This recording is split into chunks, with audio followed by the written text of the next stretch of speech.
if you are an academic staff and I say you should clap for a professor and you are not clapping.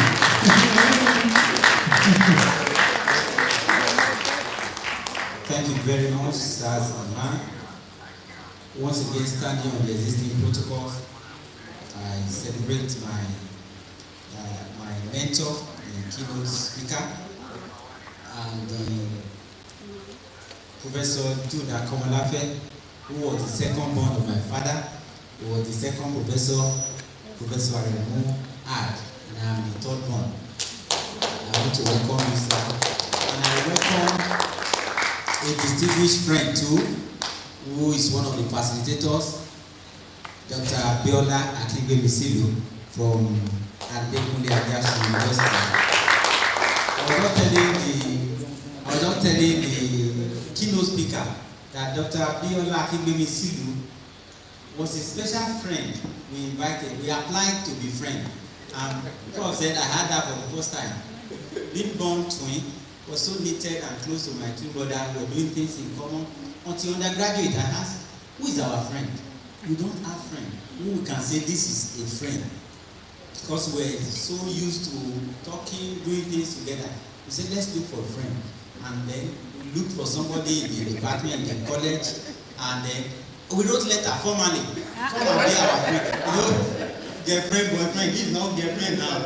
So we wrote, wanted to be, and he replied formally too. And since then, you know, birds of the same feather flock together. Show me your friend, I will tell you the type of. And the relationship had been very fantastic. Prof said something when it began, and I wrote the quote, I put it against his name. He talked about relationship and performance. Performance will show you, but relationship is what will take you far. Relationship, who you know, or what you so, and I have learned that from Professor Aremu. He knows his students, the way his disposition to students makes students to come around him. And I won't be answering the question he answered the other time, but in a way too, you when students want to take on your advantage of you, but you have to yes. And when I became the student affairs, have I told you the secret? I thought we mentioned sometime. Because I knew I'll be as a student, but I went to get gadgets, ICT gadgets, as much as possible in terms of recording. You won't know, they will be on me when students come around, so that nobody will come around and do any setup. We do video, we do audio, whether in the office or anywhere, or not to students.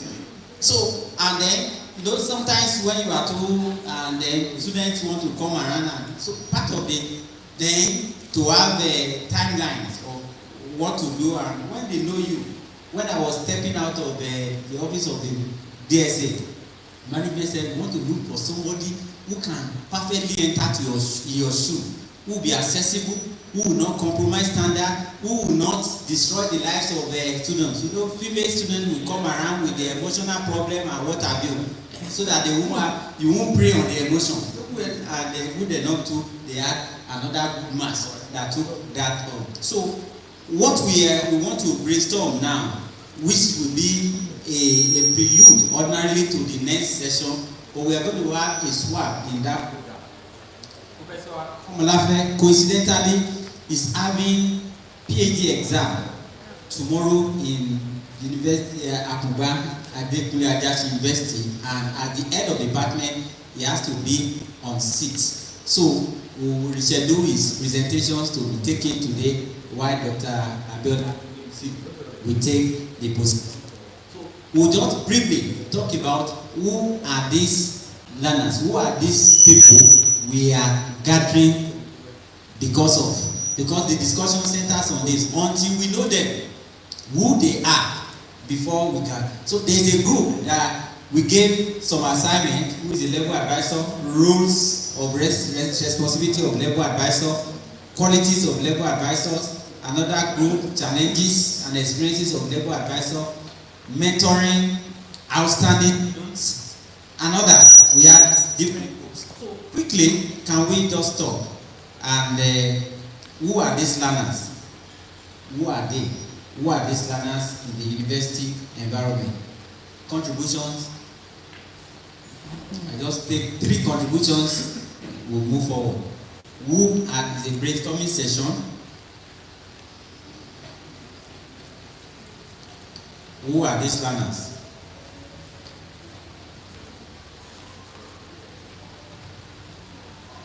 Yes, ma'am.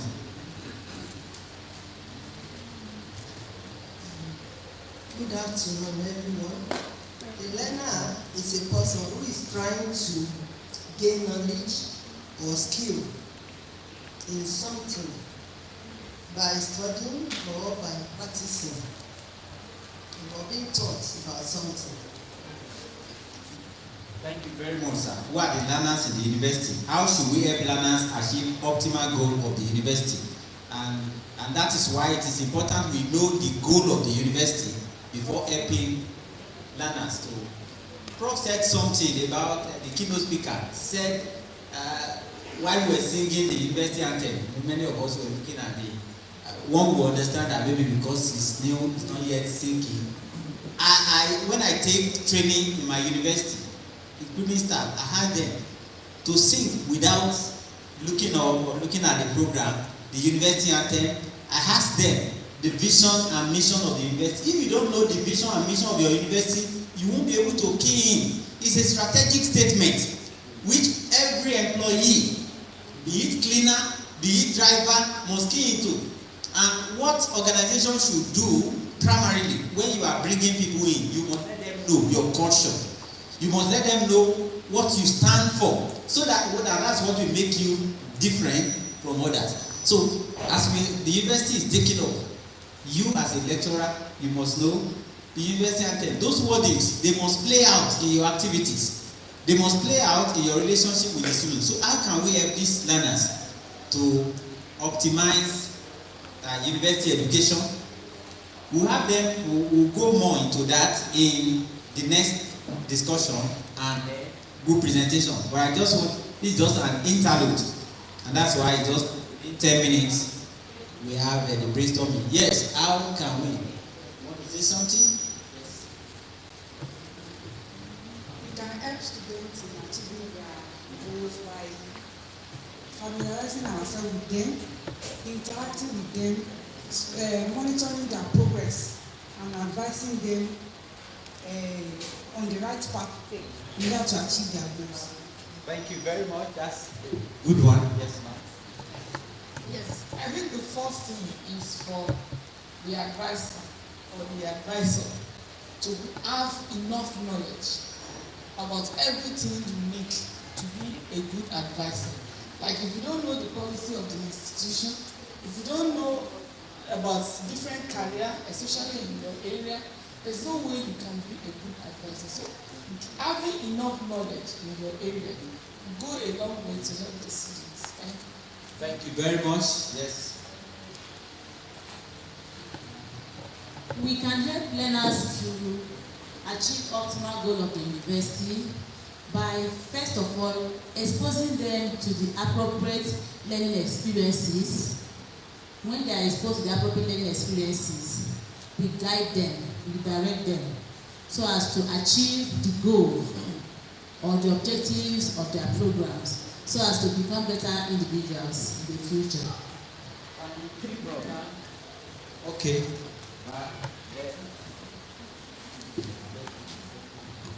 Well, aside what has been stated, I think the learner's potentials are also expected to be known, because we are all born with various potentials. And by the time a teacher or a learner discovers the learner's potential, then you can think of how you can assist them to push them forward. I think that is very, very key. Thank you. Thank you very much. Let's take one more at the back. Thank you, sir. I wanted to talk about learners with different learning ability.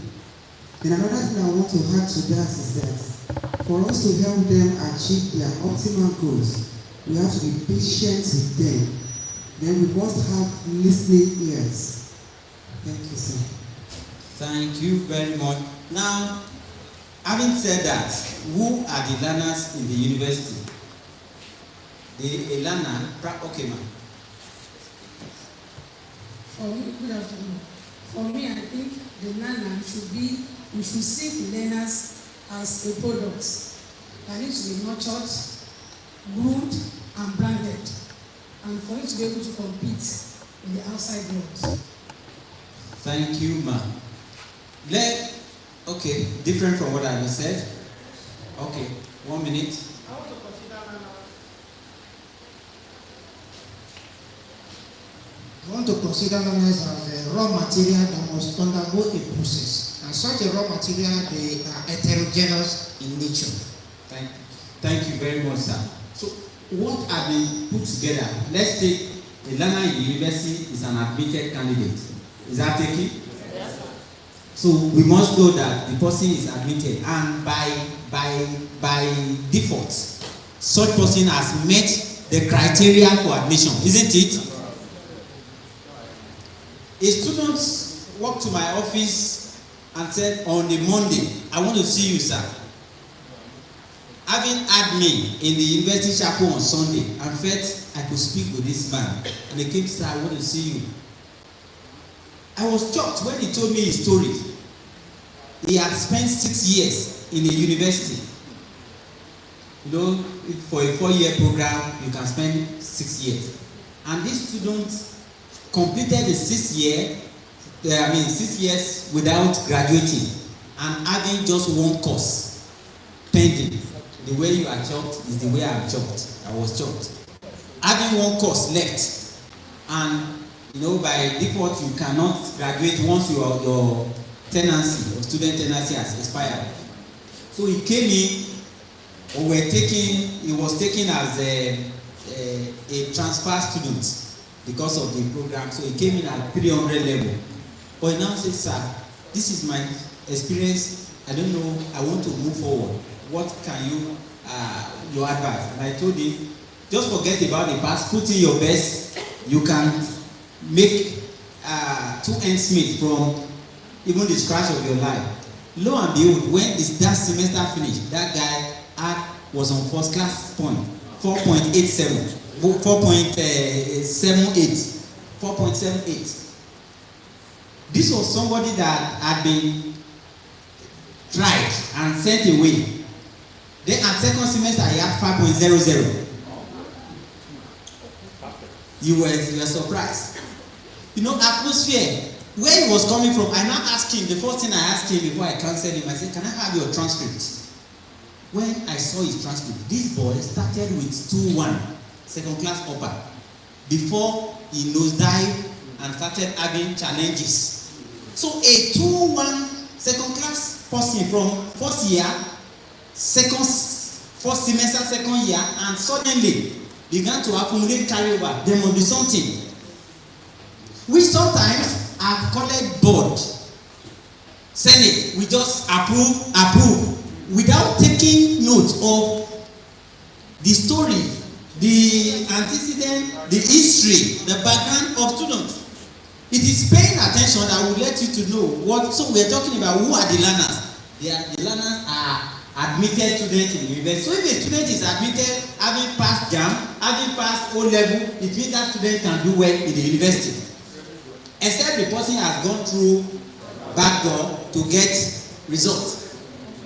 Like a student who, after I taught them psychology, and when I was marking, every word I was marking had ION, intuition, even the junction that was not. But every word, every statement, and the booklet was full, including intuition, was writing, and so I was reading jargon. I was curious. I went to ask other lecturers, for this candidate, can I see the script? The same he wrote for different courses like that. So I invited him. Of course, I noticed during assignments and CA, but it was not prominent. I felt so. Only to I said, sir, I studied in Francophone country. I came back to Nigeria. I was just trying to cope. I said, the first thing you would have done is to familiarize. Come, first of all, go and start lesson, language, immersion, and others. Not this one. He didn't last for that session. He had to drop. So what we are saying, basically, a learner is an admitted student, an admitted candidate who has met the criteria. So if we know that those in my department, they are not riffraff, they are people, they are students, they are candidates that can actually succeed. So you should now know how to help them optimize university goal is to identify some of these challenges, some of these barriers, some of this frustration. So helping them. I attended the wedding of one of my products in the university. The first year she got to university, she told me, sir, I've met a tutor who has taken me to introduce me to the parent. I said, you just entered the institution, not up to 3 weeks. But good enough that she told me. I said, it's early for this distraction. 3 weeks into the university, a son of a lecturer. I said, the daughter of a lecturer. I said, no, we will start. Wait before introduction. Taking you home and good enough that she adjusted. She finished work, finished strong, went to service, internship and another. And she got married recently. So there are many distractions to these students, and that is why we as level advisors, staff advisors, we have roles to play. We must understand that there are distractions for these students. I close with this a story of another student and very close, a mentee, and the father called me as the dean student affair. A guy is disturbing my daughter. Go and warn the guy. Go and warn the guy. She just resumed in the first semester. You know what I said? I said, congratulations that you have a daughter that can be disturbed. He was shocked. I said, yes. It means your daughter is attractive and this and that is the first thing. Let's celebrate that. The other one, you will now work to mentor, to assist. It becomes a social problem if your daughter, nobody looks at her side, looks at her. So it's a problem. But let us see how to manage this challenge. So the learners, we are gathering on to discuss the matter to help them better.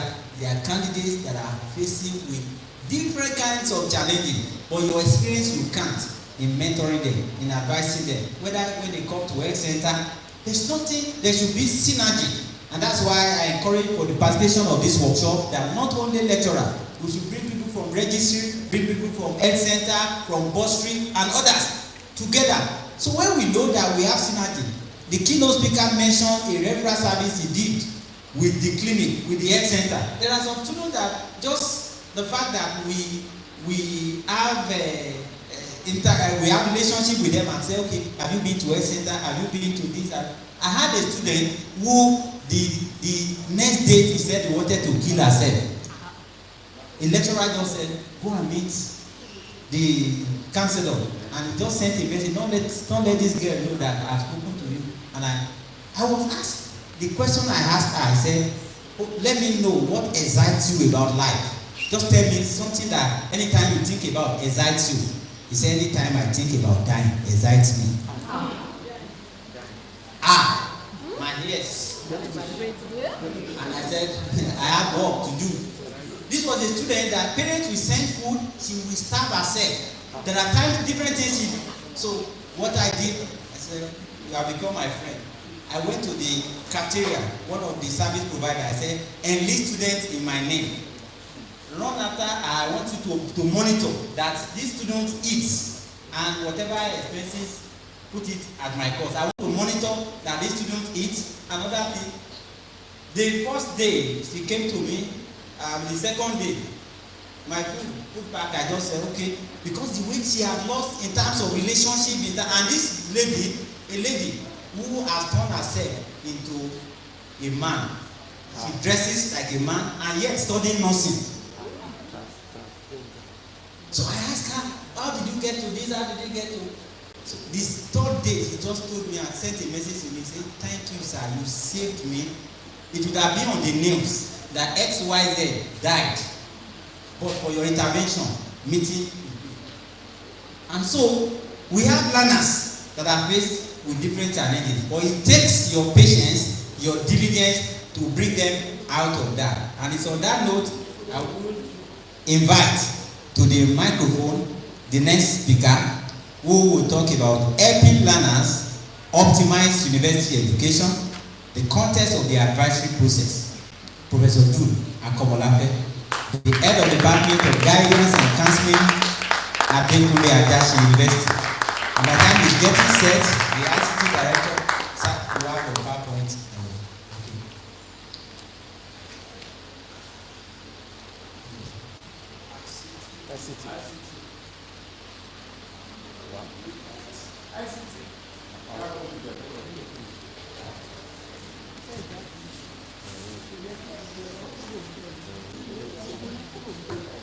I said Professor Jude Akomolafe is a product of Professor Aremo.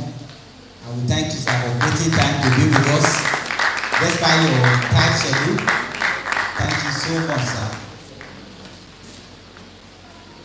Thank you so much, Professor Adenegan, Taiwo. Let me use this opportunity to appreciate my mentor here, and then the person who made me a professor in the Department of Guidance and Counseling, as Professor Aremo.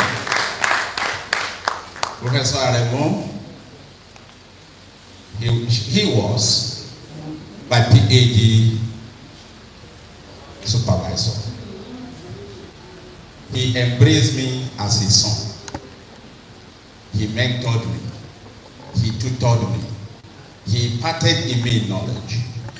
When I was graduating, I remember when he was graduating, he said, "This is my beloved son," or yes, son in whom I am well pleased. Okay, I am also well pleased with you.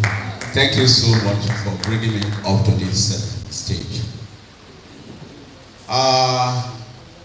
Indeed, I want to appreciate Professor Adenegan and also the management of the university for inviting me to speak on the topic helping learners to optimize university education.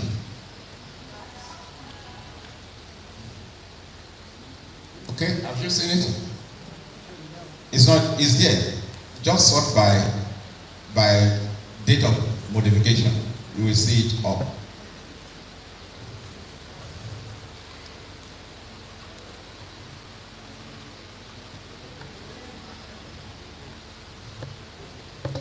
Now, let me begin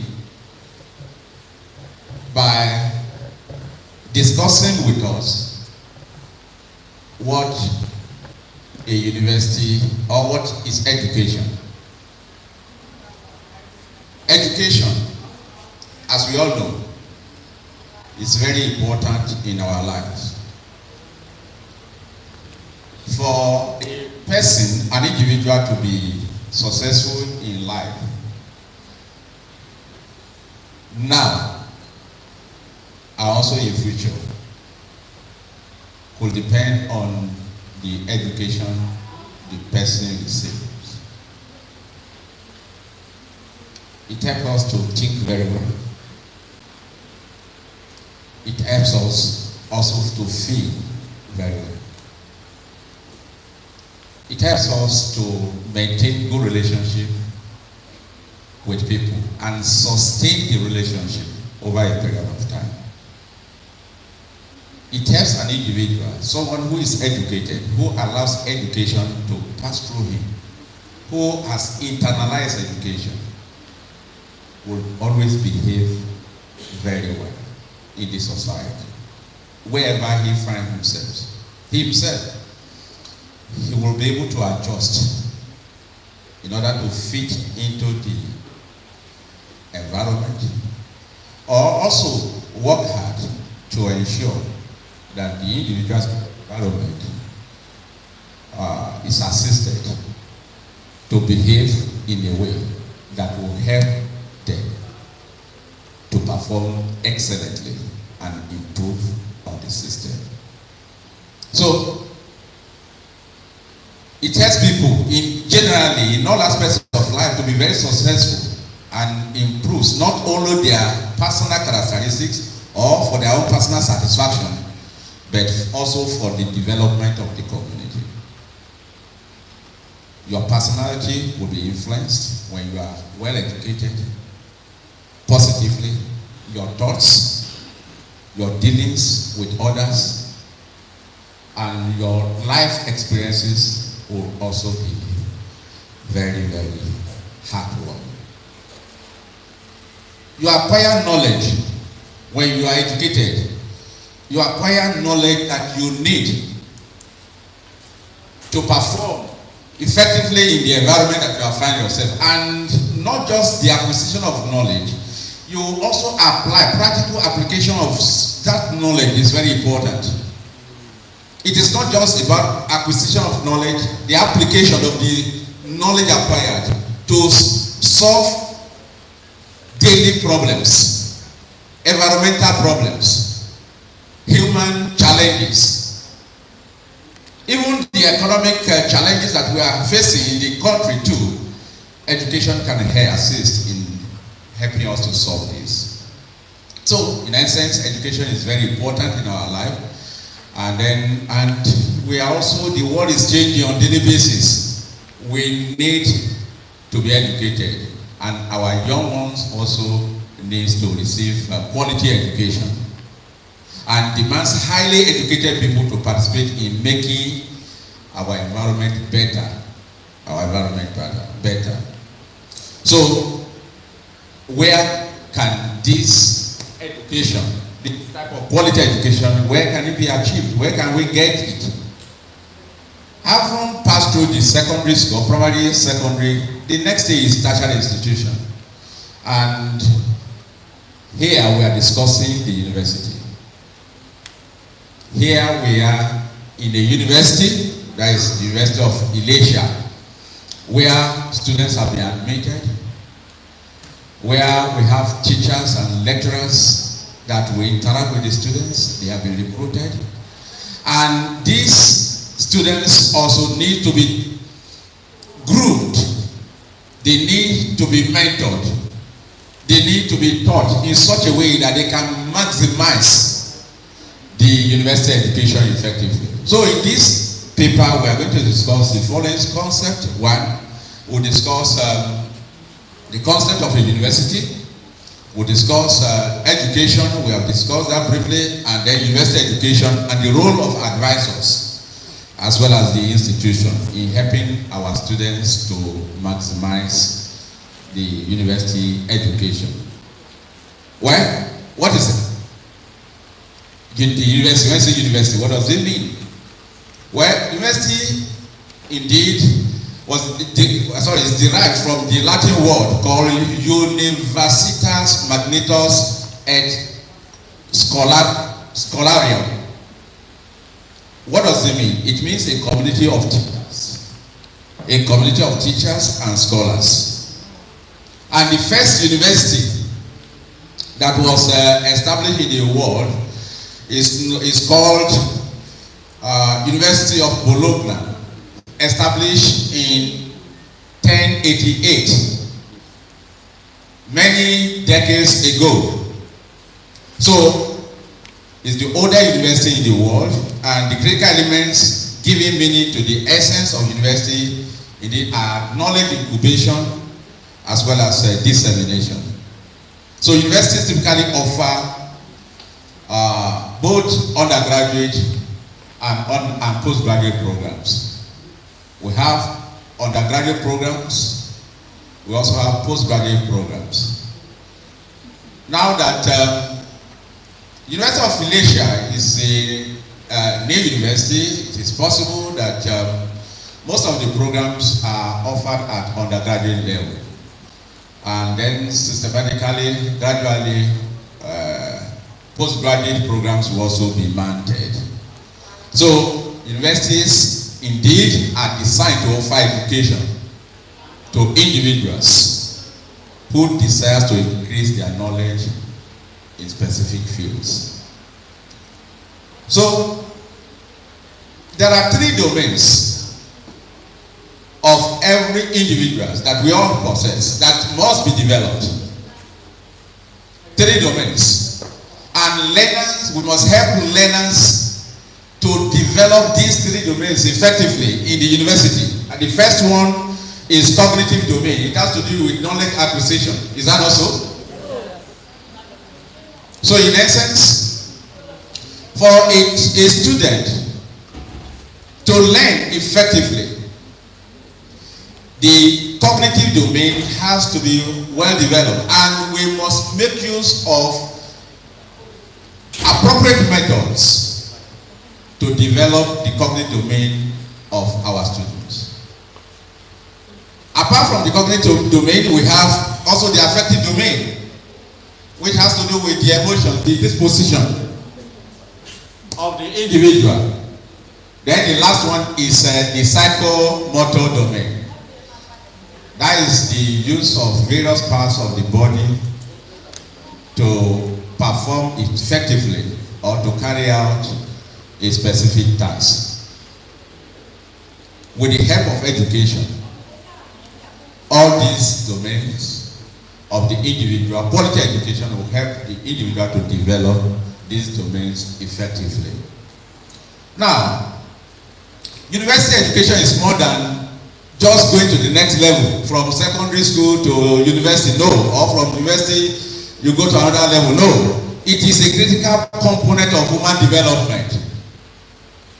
It provides not only the high level skills needed for every labor market, but also the training essentials for teachers, training essentials for doctors, training essentials for nurses, civil servants, the engineers, the humanists, the entrepreneurs, the scientists, the social scientists, and so many personnel. They are trained in the university. But if these individuals, these learners are not helped to maximize university education, they will not be able to perform very well. They will not be able to, actually, they will not be victorious, and they may not be able to contribute their best to the development of the society. So it is these trained individuals who develop the capacity and analytical skills that drive local economies, support civil society, and then teach children, lead effective governments, and make important decisions which affect entire societies. Now, what is the purpose of university education? If you check the slide with you, you see all the purposes as highlighted. The first one is knowledge and expertise.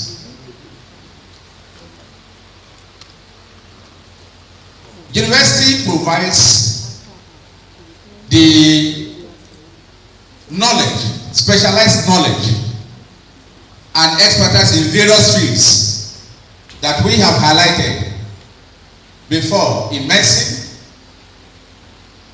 in banking and finance, in law, in teaching, and in different disciplines. Education helps us to get the knowledge and the necessary expertise in order to perform very well in these various disciplines.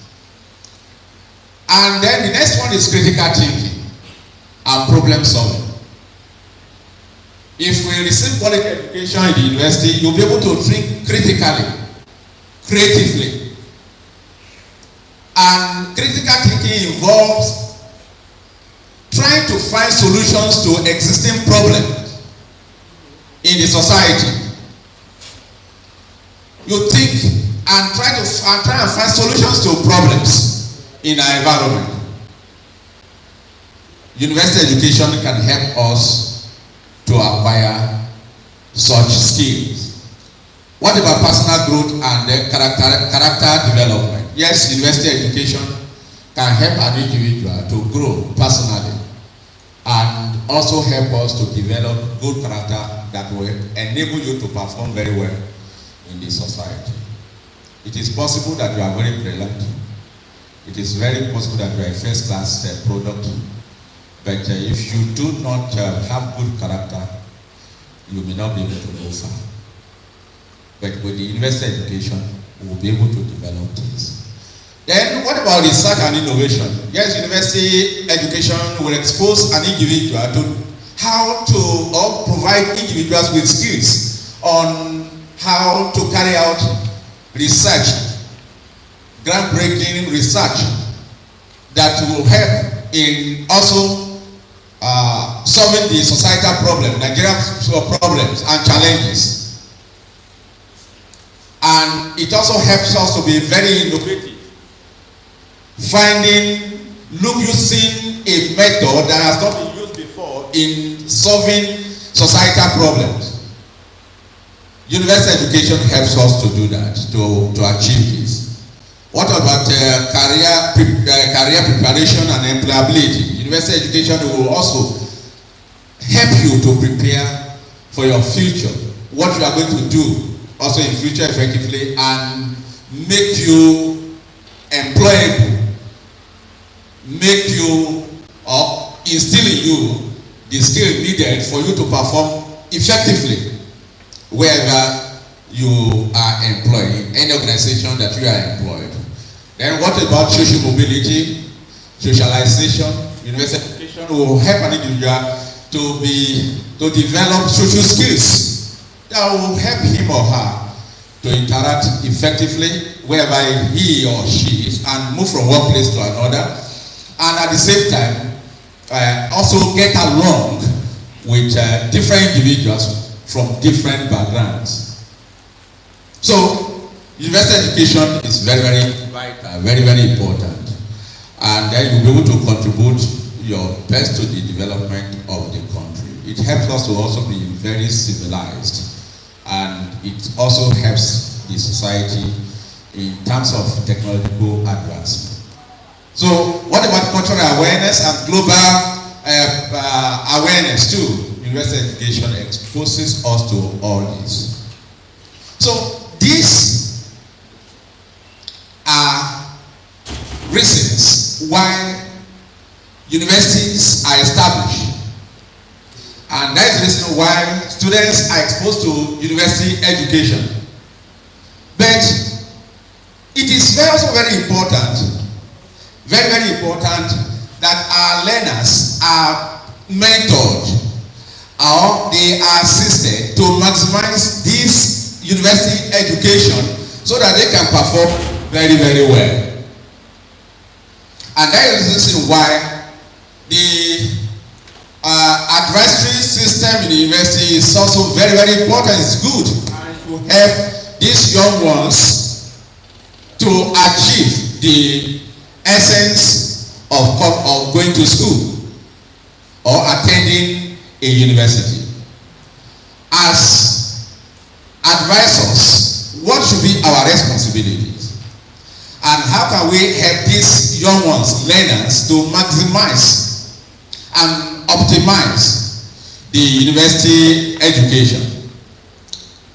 During the interaction with you by Professor Adenegan, he identified learners as individuals that were admitted, that were given admission to study a particular course in the university. How can we assist these ones as advisors? What are the roles of advisors? The first one is help students define and develop realistic educational and career plans through scheduled planning for each semester. That is very important. Each semester, you are expected to interact with your advisees, help them to plan their goals for that semester, what they want to achieve during the semester. There are two types of goals that a learner should have. One, we have short-term goals, and the second one is long-term goals. The long-term goal could be what the student wants to achieve by the end of the semester. By this end of this semester, a student may say or may have the goal of reaching a cumulative grade that will help him to get to first class or second class upper based on his or her ability. Then, how many courses is he expected to register for? Identify the courses. How many A's will help him to achieve that goal of first class or second class upper? How many A's? Out of 8 courses, does he have to achieve A, to obtain A in 5 courses and B in other courses? That will be the long-term goal for that semester. But for that semester too, for that goal to be achieved, there is need for short-term goals. The student needs to attend classes regularly. Is that also? If a student does not attend lectures regularly, how will it be possible for such students to have A in about 5 or 6 courses? Will that be possible? That will be very difficult. Then, apart from lecture attendance, participation in tests, this has to be done. The student will also need to submit assignment as a when due. This has to be done. All these are issues that we need to discuss with our advisees. You bring them closer, have meetings with them, and then explain to them what they need to do in order to achieve their long-term goals. Then number 2, meet the advisee during orientation to assist students with initial adjustment to university academic life. A student coming from a secondary school to the university, what is obtainable, the way things are done in the secondary school? Is it the same thing in the university? No. University environment is another environment completely very different from the secondary school environment. And if that is the case, there is need for you as advisors to participate in the orientation program, attend the orientation programs, and also enlighten the students on how they can adjust effectively in the school environment. Then number 3, special sessions should also be scheduled through the first academic year. The first academic year is very important. Interact with students regularly. Hold meetings with students regularly. Discuss different problems in the school. It could be examination misconduct. It could be drunkenness. It could be high rate of courtesy, involvement in court practices in the university. That will be some of the challenges that other students are facing. You discuss this with the students and what each student is expected to do in order not to find himself or herself in such gathering, in such problem. Then meet at least once each semester with continuous students to plan for coming semesters and to review or revise long-range academic programs. Then assist students in planning a program consistent with their abilities and interests. So the abilities of the students also matter. Please, let's note that point. The ability of the students matters. When you are interacting with the student, you should know the ability of the student. If a student is setting a goal, or you are assisting a student to set a goal, you have to consider the ability of the student. If a student is not academically sound, very, very sound academically. And these students want to graduate with first class, and that is the goal. And during the course, the student is having C or B in many courses. If care is not taken, the student can become frustrated, and frustration can lead to depression. Is that not so? And depression can also lead to suicide attempt. Is that not so? And that is the reason why it is important that we get closer to our students and then also help them to establish goals that are in line, that conforms with their ability. So, interpret and provide rationale for institutional policies, procedures, and requirements. So, you let the students expose the students to the policies of the university. Policies on examination, how to conduct an exam, how to participate in the examination, when to appear in the classroom, when the student has an exam or a paper to write. Is it 30 minutes before the exam or 15 minutes before the examination? When the student can leave the examination hall during the examination period? How to submit? All these are to be explained to students. The policies of the students of the university should be explained effectively, so that the students will know what to do, and you also know what you should not do. So the procedures and the requirements, all these are to be explained. Then after you have done that, you also need to follow up with the advisee on any report that is not satisfactory. You find out that a particular advisee is the performance is not satisfactory, and you are not happy with such performance, maybe academic performance. You have to invite the client or the advisee. You interact to identify the root cause of the problem, and then also together discuss how this problem can be ameliorated and how this problem can be solved. You may also hear, or a report comes to you that a particular advisee is associated with bad gangs, and that is unpleasant to you, very, very unsatisfactory. As a good advisor, you invite your client, the advisee too, interact with him. You should also let him know the information you have in order to really establish, in order to hear his own side of the story. And you discuss also the implication and how such can affect him now and also in future.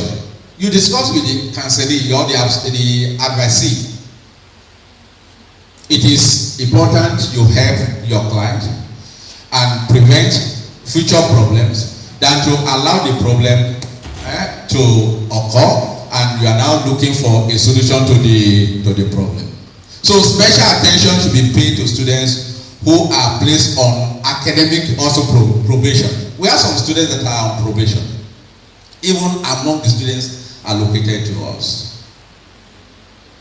In our university, you'll be on academic probation if your CGPA is below 1. If your CGPA is below 1, you'll be on academic probation. The first probation, the second one, the third one, the student will leave the system. We should identify such ones, bring them closer, listen to them, try to identify their challenges and their problems. If there is need for you also to interact with the parents of the students, please do that in order to help him or her to in order to help him or her to overcome the problem. So other responsibilities include inform and, if necessary, refer students to other institutional resources where academic, attitudinal, attendance or other personal problems require intervention by other professionals. If the challenge that the student has is beyond what you can actually help him or her to solve. Is there anything bad if you refer the individual to another organization or another unit of the university that can help you or solve the problem? No. When you are very close to your student, you refer. And when you refer, the individual will have, will be assisted wherever he or she has been referred to, and the solution to his or her problem will be found. Then it is also important that we are proactive. When you are proactive, you are not reactionary. You envisage likely problems, even for your students, for your advisee. Then call the attention of the advisee to the likely problems if he or she continues the way he or she is living his life. Call his attention to it. And also try as much as possible to tell him or her what he should do. Let him know what he or she should do in order to avoid the likely problem, the imminent problem, if care is not taken. Then it is also important that you give opportunities to your students to see you at the appropriate time. Academic staff are also very busy. We are always very busy. Our workload is much. Indeed, always busy. You can have the time for visiting place on the wall. Let them know on your, not your wall, not the wall, the door rather. Pasted, yes, on the door. The students, your advisees already know the time they will meet you, and ensure you are always available. Ensure you are always available during that period. If you are not always available, and then the first time, the second time, the third time, the fourth time, will they come? No, they won't. You are no longer consistent and you are not reliable. As advisors, we want to be consistent, we want to be reliable. But sometimes there could be need, there could be an urgent reason why you will not be available. Also, notify, put it there. Between time and so between 4 and 5, I will be available. I will be attending an urgent and important meeting. And when the advices also come to you, be patient with them. Be watching. Be patient. Listen very well. And do not conclude for them. Let them conclude. Whatever statement, whatever issues they want to discuss with, let them complete the discussion with you before you go further. Listen attentively. And it is also important that you involve them when you are trying to find solutions to the problem. Involve them. Let them also take responsibility for their decisions. So all this will help you to assist the learners to optimize university education. So your advisor should plan for extended hours during or during registration period. Have more time for the students. Let them have access to you. They are just coming in. They will have many questions to ask. You should be available to help them answer those questions. So, there are different things you are expected to do if you want to be effective as advisors. They are highlighted here. Have passion. Have interest in advising. Have what? Interest in advising. Derive joy in advising these young ones. Remember that this young one will grow and become like you in future. Is that not so? If they are not well mentored now, if you are not well guided now, in future, the repercussion we are going to face together. Even your children too. we should not be too busy that we do not have time for them. And in the university, we have more of the students that we have in the university today. They are adolescents. Is that also? And it's a period of crisis, full of different challenges. I mean, they need someone that they can talk to. They need someone that will be truly interested in their progress. And if you identify as one, they will always be available. They will always come to you, and they will always provide information. And remember that for you to guide your students effectively, to advise your students effectively, you will need information from them. Is that also? Yes. Accurate information. But if the foundation is not well, you may not be able to get the information from them. And if you are available, what these students will not even tell their parents, they will come and tell you. They will come and tell you because they rely so more on you. So have interest in advising, demonstrate a concern and caring attitude towards the advisees. Care for them, have interest in them, show that you love them, demonstrate that you are interested in their future. Better. 1. Exhibit effective interpersonal and communication skills. Communication skills is very important. All communication skills, they are very, very important in your relationship with your client or with your advisee. One of them is that you listen attentively. You do what? Listen attentively. If you do not listen, can you hear? No. If you do not listen, can you understand? You listen attentively. Listen with your 2 ears and the 3rd ear, and that your 3rd ear is your what? Your mind. It is not the time that you begin to receive. Oh, okay, please, I want to attend to this call, and for the next 20 minutes you are still discussing. After that, 5 minutes after 1 minute, you attend to another call. After another call.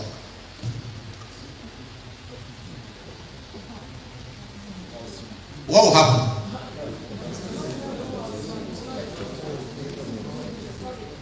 The student will be discouraged. So please, be available. That one has been discussed. And then frequent contact with advisee, that has been discussed. Intuitive behavior with advisee, very important. Knowledgeable of institutional regulations, policies, offering, and procedures, very important. Please, for you to assist the advisees very well, for you to assist them, you must have adequate knowledge of University of Ilesa policies. If you do not know the policy, if you do not understand also the policies very well, you will mislead them. Is that not so? Yes. So the rules and regulations guiding the conduct of the students within and outside the campus during the examination, please have a copy. Look for a copy and read very well. And note that any misconduct will also attract sanctions. And also, yes. All this must also be made known to the students. The students will ask questions. You should be able to give accurate information. And very important one, you are to monitor the progress. You have to do what? Monitor the progress. How can you do that? It could be by checking the academic records of the students. Number 2, by observing them, paying close attention to individual. Number 3, by relating, having good relationship also with them. Number 4, by asking them to provide feedback. Request them to provide feedback. When you do this, you will be able to assist these young ones to progress. And please also make use of appropriate information sources and refer when necessary. ensure that all students on the program are assigned appropriately to advisors, to the heads of department, please. As soon as the students are admitted to the school, please let them be assigned to advisors who will guide them from 100 level till when they graduate, except that person is not in the institution or leaves the institution. The reason is that if an advisor monitors the progress of the student from the beginning to the end, you will have all the details from the beginning to the time the student graduate. Is that also? So, in essence, it is our advice that an advisor should be allocated to a group of students that will monitor this group of students from the time they are admitted till they graduate from the school. So, ensure that all staff undertaking advising too have been given appropriate information. It is good that we are having this type of training. Do not just, the institution should not just appoint advisors without telling them what to do. They should have information on what to do and how to relate with the student. What you don't know, what you don't have, can you give it? Yeah. So they must have adequate information so that they can guide them very well. So regular workshop can assist, and then regular training for the advisors can also assist, can give them and help them to will be updated on how to assist the students. And conclusion. Indeed, acquiring university education is vital for the development of the nation as a whole and every citizen of the country. It is important learners are assisted to optimize university education. But one major way to achieve this goal is the use of advisory system. This will help the student to be successful in all aspects of life, now as well as in future. The lecturers, the heads of department, and the management of the university should work hand in hand in helping the students to optimize university education. Thank you so much for listening to me. God bless. Thank you very much for the have your seats while we quickly take some questions or comments, helping learners optimize university education. Doctor, yes sir.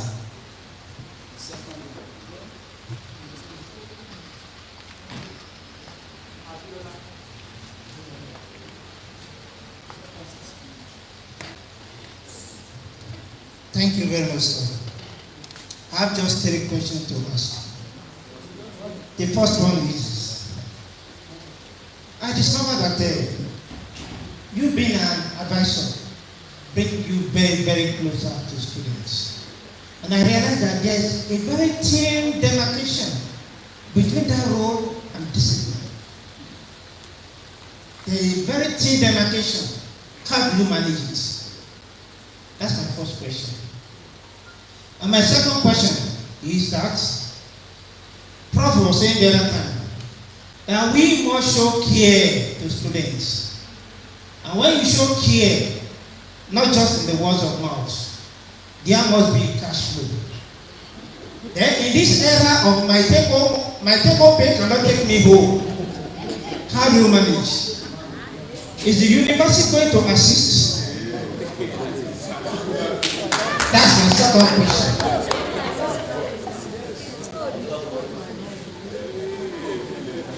And lastly, like we said the other time, we have as academic staff ample tasks before us, a lot of work that demands most of our time. And day in, day out, promotion requirement is increasing. Any concession for us? Thank you, sir.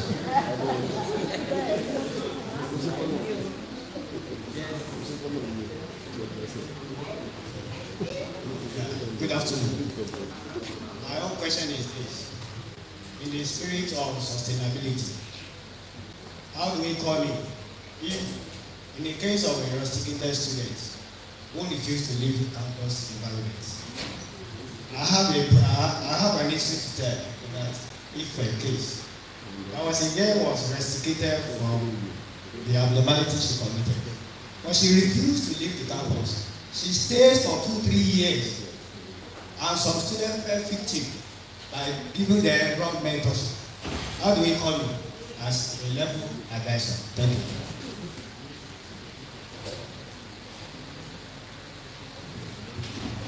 Thank you very much, sir. We submitted to just give us 2 scenarios. The experience I had in the XY college. I used to have a student then, a female, and when she came in at this, we all knew that she was at least one of the best students we have in the department. But somehow along the line, came the big girl on campus, and every effort, every attempt to bring her back, to that part was not bringing any results. To the extent that it got to a time that she stopped greeting me. And after calling her attention, she said that was her decision at that time. And many years later, she graduated like that, and so some years later, I saw her on Facebook, and I said hi. So we started chatting, and I asked after her welfare. She said, auntie, if only you didn't give up on me, maybe I would have. But she proved so difficult that I went to her boyfriend's house to go and look for her one afternoon, and she just resisted every attempt. So in that kind of situation, what would one do as an advisor? Another incident, but that lady is still on campus. She had the same starting story too that was very fine. But every attempt to bring her back now, and I always remember the words of that lady that said, if only you didn't give up, maybe I wouldn't have ended up in that error. And this one too has been receiving every attempt to bring her back. What can one do in that kind of situation? Thank you, sir.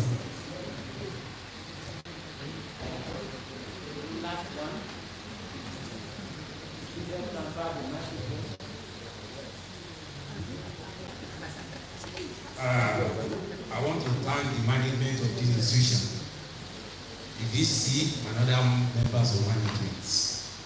This particular program that we are holding today is very, very important in our life in this institution. I have 2 particular scenarios in which I want to share in our meeting this afternoon, in which I'm a product of such scenario, both in my primary school and in my secondary school. In my primary school, I was so stubborn.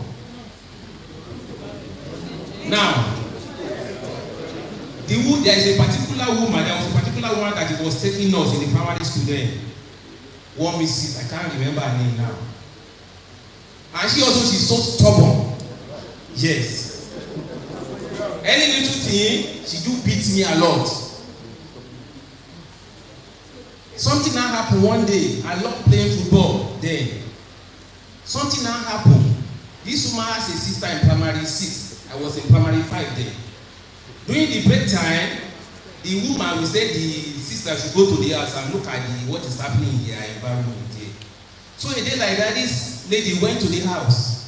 On getting there, the thieves burgled their house.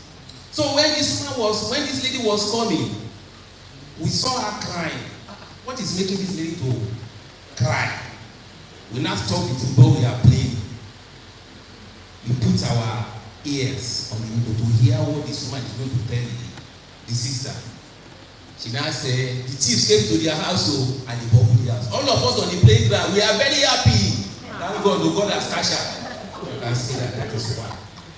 So the teachers now went to this woman's house to greet this woman. And then they apply to make me the senior prefect or the senior boy of the school. So they now say I should take in charge of the whole school with some of my friends. And I told the young ones, the primary 1, primary 2, all of you should just be happy that our enemy, Tifa, Boko, our house. That is one. The second one, in my Form 4, secondary school now, in my Form 4, there's this particular woman also taking us chemistry then. If I enter this woman class, this woman will say, Shekilora, you cannot know this word, go out. You can still read the teachers. Shekilora, you cannot know it, go out every time. Now, then, the physics teacher and the chemistry teacher, they are sharing the same office. Along the line, I couldn't make my WAEC the first attempt. I went down from that school just like that. Now, 2006, as far back as this story I was telling you now is around 1980s. Now, 2006 now, on getting to this particular place, one of my guys said, Ashekilonda, with this your qualification, you can mark this also course. I said, yes. Therefore, let us go to this particular grammar school. We'll be giving WAEC to mark.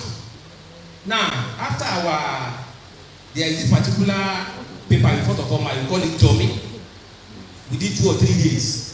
After the marking of our dummy, we are now going to where we are going to collect our parcel. Where we want to collect this parcel, I now met a man. I greeted my own teacher. I greeted him. You know, look at my face. Where do I know you from? I said, Oshobo Grammar School. Oshobo Grammar School. He looked at my face. What is your name? I said, Shekilola. I said, Shekilola, what are you doing here? Shekilola, I cannot know it. I said, I'm marking physics. Say, since that day, that man did not come to that venue center again. Wow. So we teachers, there is a way for us to know how we relate to all these students because of future.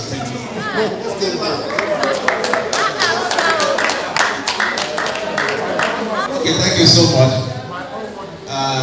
Let me also sincerely appreciate the last speaker for the personal experience that you share with us. That will help us to see clearly that we should not write off anybody. Yeah. The person that does not have anything to offer today may be very, very significant tomorrow. Anything can change human life. Any experience can change a person.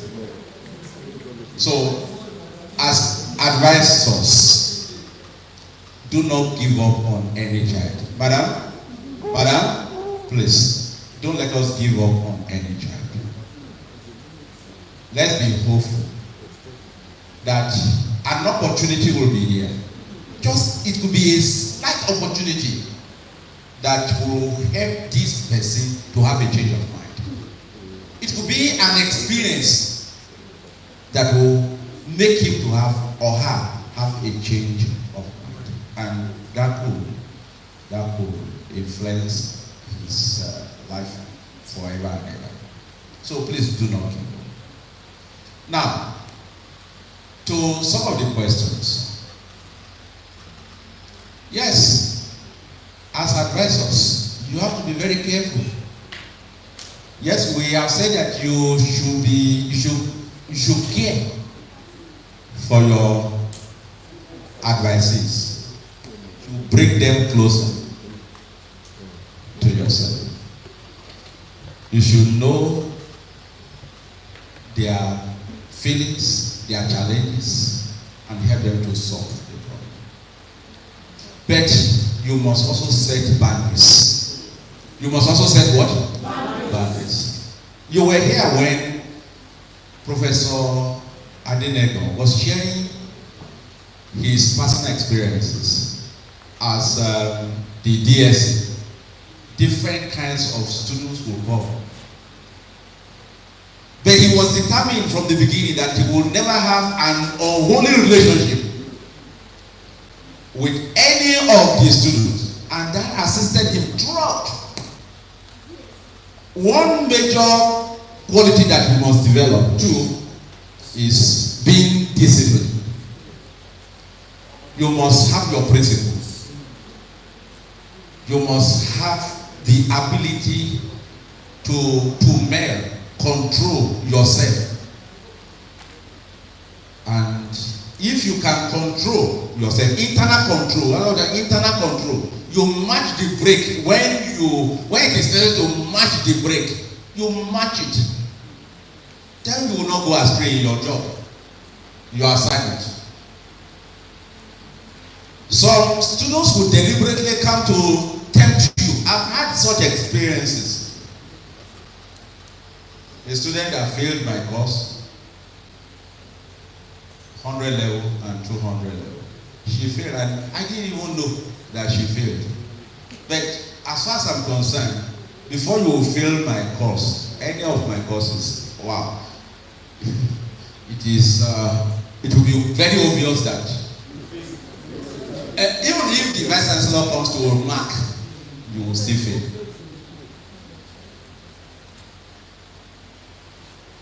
I was attending to some students and very light in complexion. Adenegan. Immediately you do. Very light in complexion. And then the way he was looking at me, I knew quite well that. And he looked up. I then asked, she said, what do you want to share with me? What is the problem? What's the challenge? Can these people be here? I said no. She said no. And then said, okay, you people just stay outside. But do not close that door. He said, the door must not be closed. He told me, sir, I don't talk to Mojiri and yes!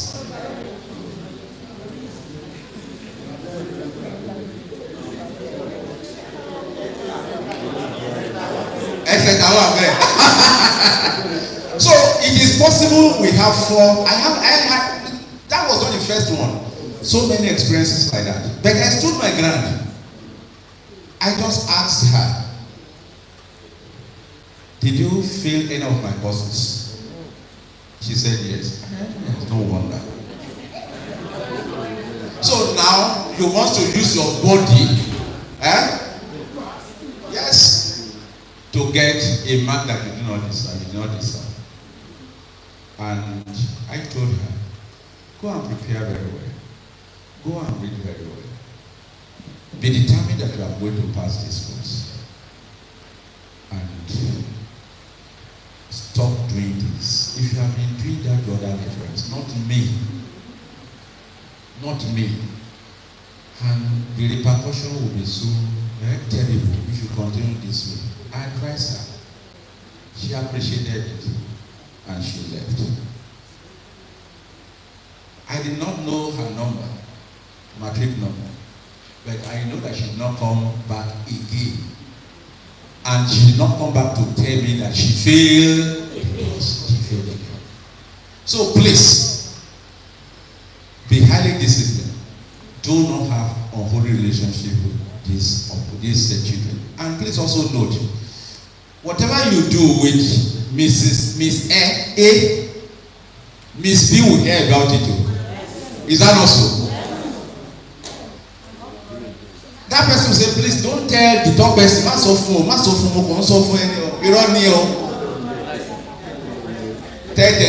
tell, everybody will hear about it. So please let us be very careful. God Almighty will help us to be successful in carrying out our assignment. Now, the cash flow. And then take home pay cannot even take us home. Is that not true? You ask if probably the management of the university will assist us. I think it's the management that will answer that question. However, note that if you see someone and a student who is in their need, are you with me? Who is in their need, and you have the ability to assist that student, please do without expecting anything in return. But if you don't have the ability, you are not under any compulsion to do it. However, if there's any unit in the university that can be of assistance, you can recommend. Are you with me? And as advisors too, you can as well interact with the management of the university. Let the university know that there are indigent students. There are some students that are facing serious challenges. If possible, there could be a unit that could handle that could identify and then assist in any way. Sometimes in the university, in our university, we have this program, work study. Work. While you are still on the program. Yes, you will still have it. Students will be paid, will be given something after, by the end of the month. Some students are qualified. You can recommend. A particular student now graduated with first class in my department. There was a time she was in dear need. She did not have money to pay school fees. She did not have the. We discussed with the father. The father didn't also have. It was very obvious. The department rallied around, and then some of us made contributions, and their school fees was paid. Is there anything wrong with if we do? Is there anything wrong with what we did? No. So please, but that does not mean that you should become a vacant father to your advisors or advisors. I need pen, come to you. I want to eat guguru and ekpa, come to you. I want this money for so come to you. You are already becoming a figure what? A figure father. We are Father Christmas. You have to be very careful. Is that okay? Then criteria for promotion. God will continue to help you. God has assisted us. Despite all the workload, that we could also get to the apex of our career. That God will also help you to get to the apex. Please, leave no stone unturned. Maintain balance. What did I say? Maintain balance. Sometimes when I was growing, I would stay back when all students had gone, all lecturers had gone. I would be in the office till 11 o'clock. I will not do any other office work.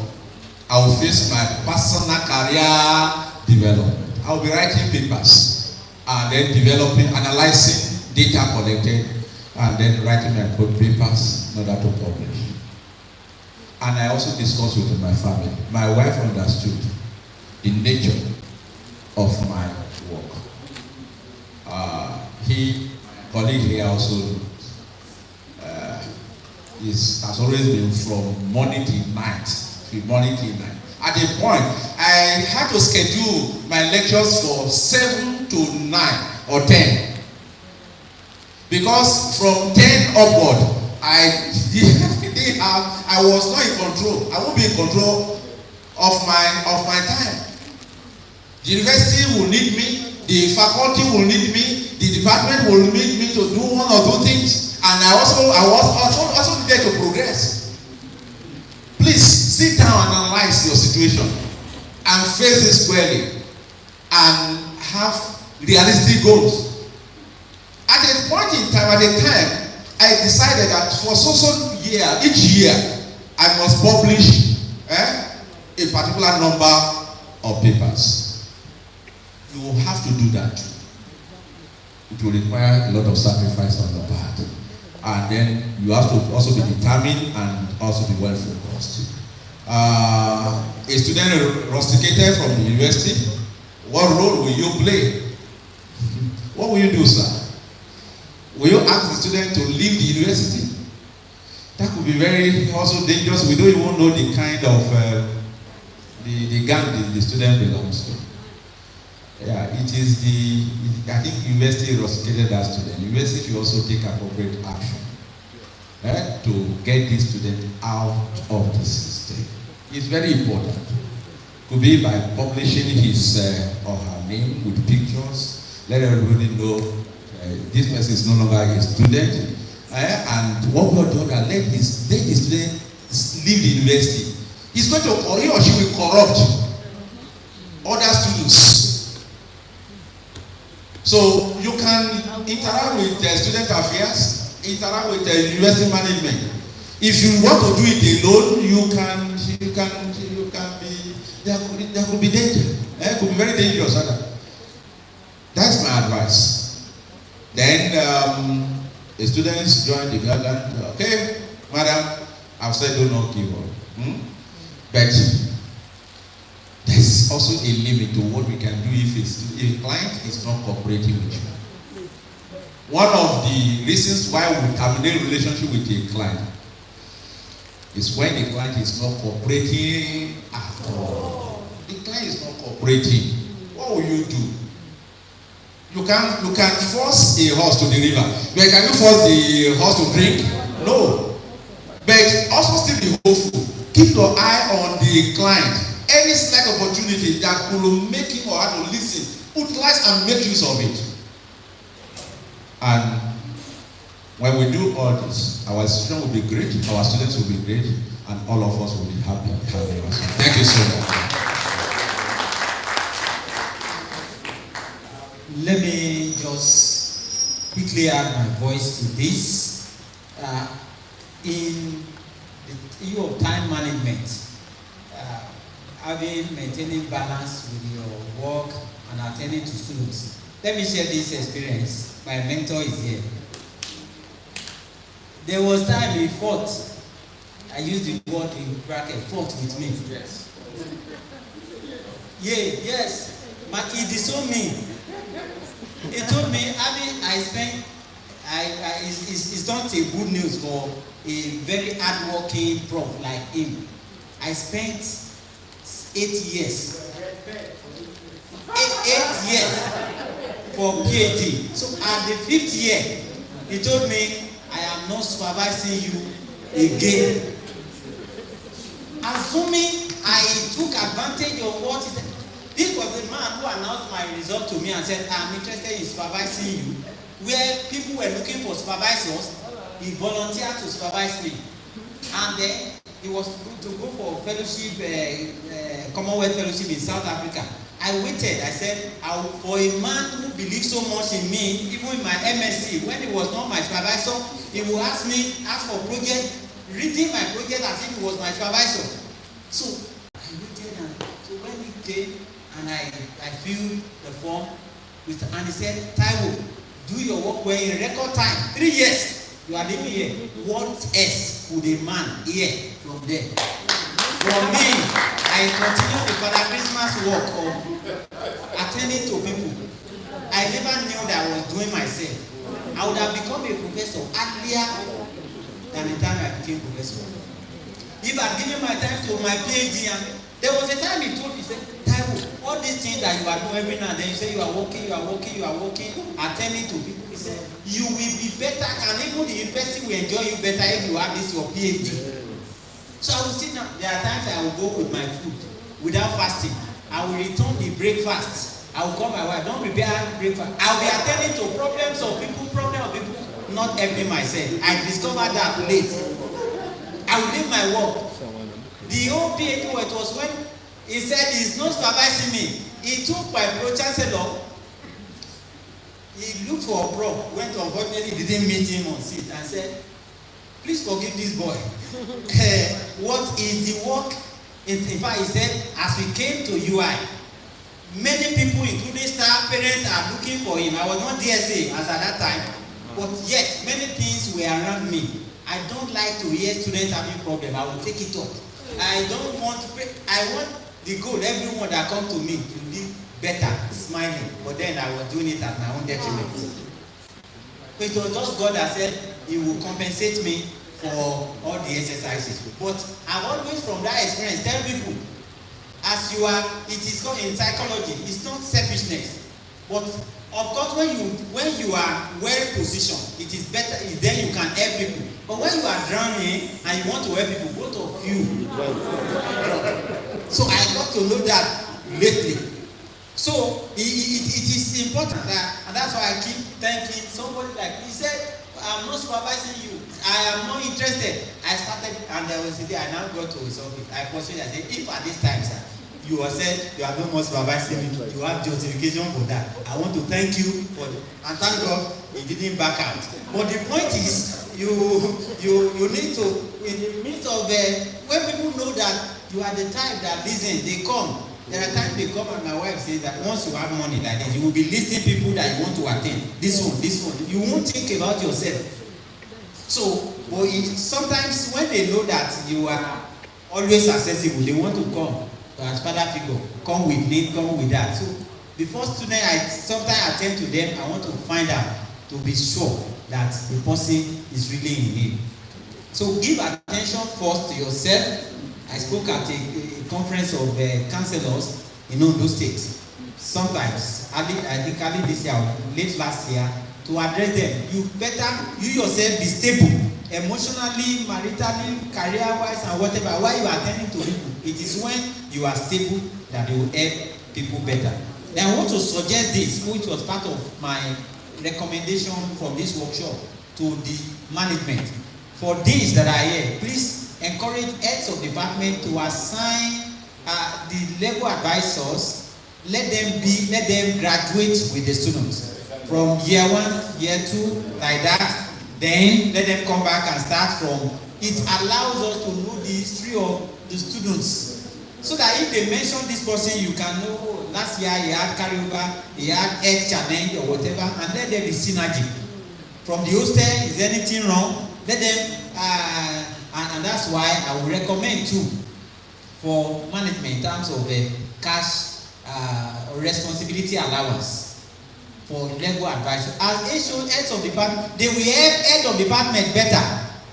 The keynote speaker said the other time that you are VC in your own right. You are the one representing VC. So for the legal advising can be very demanding. Sometimes it takes your money to make call to this and that. It will just be a little allowance for calls and what have you. Then to motivate that. I put that in my institution. Management approved that for. So it's important. It's demanding. The management may not be able to provide funds enough for that, but keep doing it. You see the name of the Vice Chancellor in one of the presentations tomorrow. He will make a presentation. I won't share his testimony of how he helped a student who has turned out to be a great blessing, not only to him, to people around. So you just look at it that as much as possible, as long as you have the opportunity to do or make referral to those who can help, don't hesitate to do that. So if we don't have any other, we're going to have a break, which will quickly take as interlude. We'll quickly take a break and take a test. I will call Dr. Abiola Akingbemisilu to help us with that test. On your jotter, please open the jotter. We'll do a test together and to do a test together. Any moment from now, the keynote speaker will be leaving. We appreciate his presence. Can we celebrate him, please? And thank you so much, sir, for creating time to be with us. A better round of applause, please. Yes, I can see people are afraid to clap now when test has been mentioned. But with me, it is not strange. I'm going to test that fail people, see? But I know I'm not going to fail this one. Shall we please give Oga another round of applause, please? Let's give Prof another round of applause as it takes his name. You're welcome, sir. We enjoyed you so much, sir. You're welcome, sir. Yes, sir. Yeah, bye, sir. Yes, sir. Yes, sir. Good afternoon, everybody. It appears we are tired. We're not tired. We're very good. My name is Abiola Akingbemisilu. What we're about to do now is engaging to know exactly who we are so we move forward from here. Some of us may be aware of this. You might have done this test before. It's called Dr. Phil's test, to know exactly who you are in order to help people better. What you do for me is to number in your book 1 to 10. 1 downwards. 1, 2, 3, 4, 5, 6, 7, 8, 9, 10. This will take us about 10 minutes or 15, and we'll be very fast about that. Please, this test will not give you any certificate.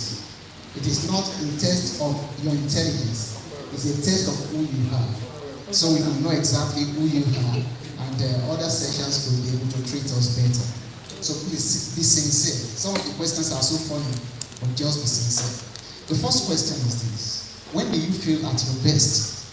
In the morning, in the afternoon, or evening? Just put A or B or C. When do you feel at your best? Don't look at anybody because each of us are very unique. When do you just A or B or C? Please don't write the answer, just the options. A or B or C. What that means is that when do you enjoy yourself? Is it in the morning, in the night, or in the afternoon? The second question, when you walk, how do you walk? Just try and recap how you came in here. Do you walk fairly fast with long steps? Cannot see. Okay, I will read. I will read so you could follow. The second question is this. When you walk, how do you walk? Okay, let's go back. Yes, we are trying to be fast here. The first question is this. When do you feel at your best? In the morning, A. B. During the afternoon or early evening. C. Late at night. A, B, C. When do you feel at your best? Second question. When you walk, how do you do that? Very fast with long steps. That's A. B. Fairly fast with little steps. C. Less fast, head up, looking the world in the face. You always look at where you're going. D. Less fast, head down. You look down. And the last one, very slowly. A, B, C, D, E. Please be sincere. Just answer as it pertains to you. Can I move on, please? The third one. When you talk to people, how do you do? A. Stand with your hands folded. B. You have your hands clasped. C. You have one or both of your hands on your hip, on your pockets. D. You touch or push the person to whom you are talking. You always touch that person when you're talking. That's D. E. You play with your hairs, or you touch your chains, or you smoothen your hairs when you're talking to somebody. You touch your own body, not that person. That's E. Please, you have to pick one of them. No, you do. If you talk to people, you either stand like this to talk, or you put your hands like this, or you do like this, or you do like this, or you talk to person and you touch, or you touch your hair. That means you've got to take a position. There is nobody, one of them is closer to you. It's a test. One of them is closest to you. You may not know. By the time you start talking to me now, you know exactly which one you do. We're coming back. Don't worry. But one is closest to you. Be sincere. Choose the one that is closest. D. You touch the person. Some of you cannot talk without touching the person. Some of you touch your ears. Some of you touch your chest. Just be sincere. Can I move forward? When you relax, when you sit, that time you are watching your TV late at night, how do you do? A. Your knees bent with your legs neatly side by side. B. Your legs crossed in your sitting room. C. Your legs are stretched out on a stool. D. You call one of the leg under you. Just go back to yesterday evening when you were watching NTA News. Even right now, how are you sitting? For those of you, just when you are relaxing in a bar or at home, how do you relax? You still put your legs under you. In the night, in your own room before you sleep, how do you do? Can I move forward? Number 5. When something really amuses you, how do you react? Somebody crack a very funny joke. Do you laugh a big one? A. B. Do you laugh but not a loud one? C. Just a quiet chuckle. D. Just a sheepish smile. There's no amount of joke somebody can crack. How do you react? Somebody will react laughing and everybody knows. Somebody will laugh but not a loud one. That's it. The third one is Just a quiet one. This guy is funny. That's all. And then the last one, you don't even say, smile. You've taken a position. Yes. Now, the next one. When you go to a social gathering, a party, or a church, how do you make your entrance? A, you make a loud entrance so everybody can notice you. Don't say that. Some people are like that. When they enter, they must treat everybody. Hey, that's just me. You make a quiet entrance, looking around for somebody you know. Hey, you go and sit with your friend. Or you make the quietest entrance, trying to stay unnoticed. You don't want them to know that you have come. You belong to one of the three. Judge yourself.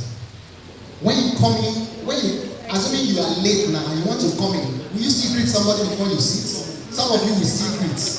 You will still greet. That's who you are. Nobody can take it away from you. Can I move forward? When you are walking, you're concentrating very hard and you are interrupted. Do you welcome the break? A, you welcome break. B, you feel extremely irritated. C, you very in between. You are concentrating in your office and somebody patch into you and ask you, how do you take such interruption? Do you always attend to that person? Or you feel irritated, or you vary, perhaps depending on who is interrupting you. But one is more for you. You are writing and your child comes, you must stop your work and attend to your child. That means you welcome the break. When your child is telling you, Mommy, I'm sick, you won't know until you finish your work because you always don't entertain break. Can I move forward now? Yes. Your favorite color. One of these is closest to you. Please pick one. A, red or orange. B, black. C, yellow or light blue. D, green. E, dark blue or purple. E, dark blue or purple. L, white. And G, gray or brown. It's your choice. You must pick one. Favorite. Which one would you prefer more? Your favorite? No, one of these is, you must pick one of these. These colors have meaning psychologically. They all have meanings. There are some people who don't pick some colors. Check your wardrobe. Which clothes do you have more? Just go back to your wardrobe from where you are right now and see your collections. Your car, check the color. If you have the reason to choose the color of your car, which color would you choose? Please pick that. Can I move forward now? Yes. Now, when you are in bed late at night, in those few moments before you sleep, how do you sleep? A, stretch out on your back. Look at yourself yesterday night on your bed, in bed before you slept. B, stretch out face down on your stomach. You always sleep on your stomach before you sleep. C, on one side, you curl a little, slightly. D, you always put your head on your hand. Your hand is your pillow. And E, you always cover your head with a pillow. You cover yourself with a wrapper. Before you sleep, the last moment you remember, how were you? What was your position? Stretch out on your back. Stretch down on your stomach. On your side. What's another option? Forget about your wife now, sir. Your wife is not even there. You are all alone in the room. How do you sleep? Some of us on our back, some of us on our belly, some of us, you must cover your head before you sleep. A, B, C, D, E. Have you all taken positions?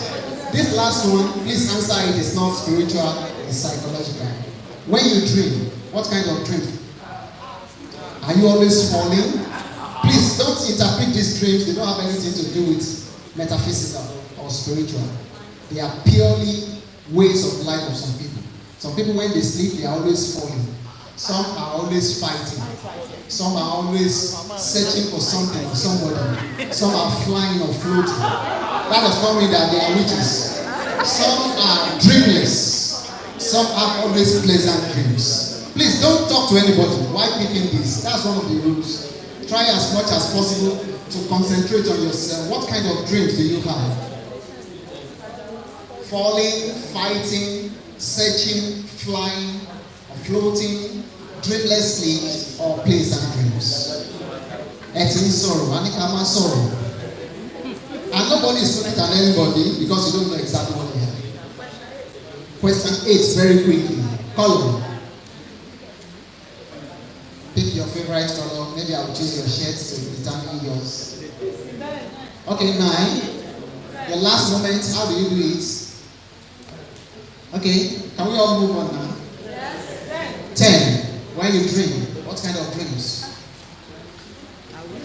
Honestly, we are not in a psychology class, we are dealt not with dreams. Okay, we have so much to do. Let's move on now. 8, quickly. Colors. A, red. B, black. C, yellow. D, green. E, dark blue. F, white. And G, brown. So please, this is what you do next. For each of the options, there are points. You are going to fix a point for each of those options. So for your number 1, if you chose A, please put 2. If you chose B, please put 4. C, 6. Yes, for question 2 till question 5, please complete as such. Can you follow it? Question 2, A is 6, B is 4, C is 7, D is 2, E is 1. Question 3, A is 4, B is 2, C is 5, D is 7, E is 6. Question 4, A is 4, B is 6, C is 2, D is 1. Question 5, A is 6, B is 4, C 3, D 5, E 2. Do we have it 1 to 5? Okay, let's go. Okay, quickly. 5. 5 is A 6, B 4, C 3, D 5, E 2.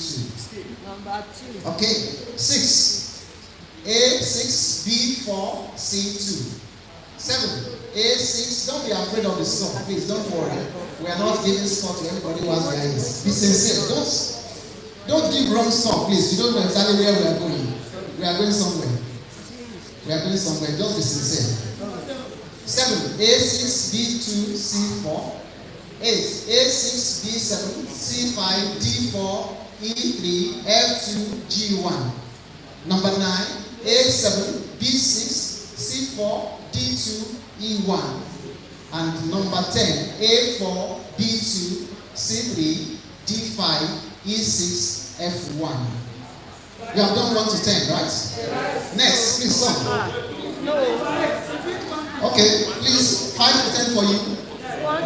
5 to 10 for you now. 1 to 5? Okay, 1 to 5 very quickly. 1 to 5 very quickly. 1 to 5 very quickly. A, B, C. A, B, C, D, E. A, B, C, D, E.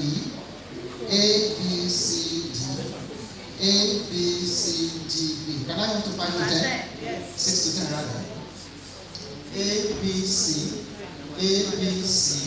A, B, C, D, E, F, G. A, B, C, D, E.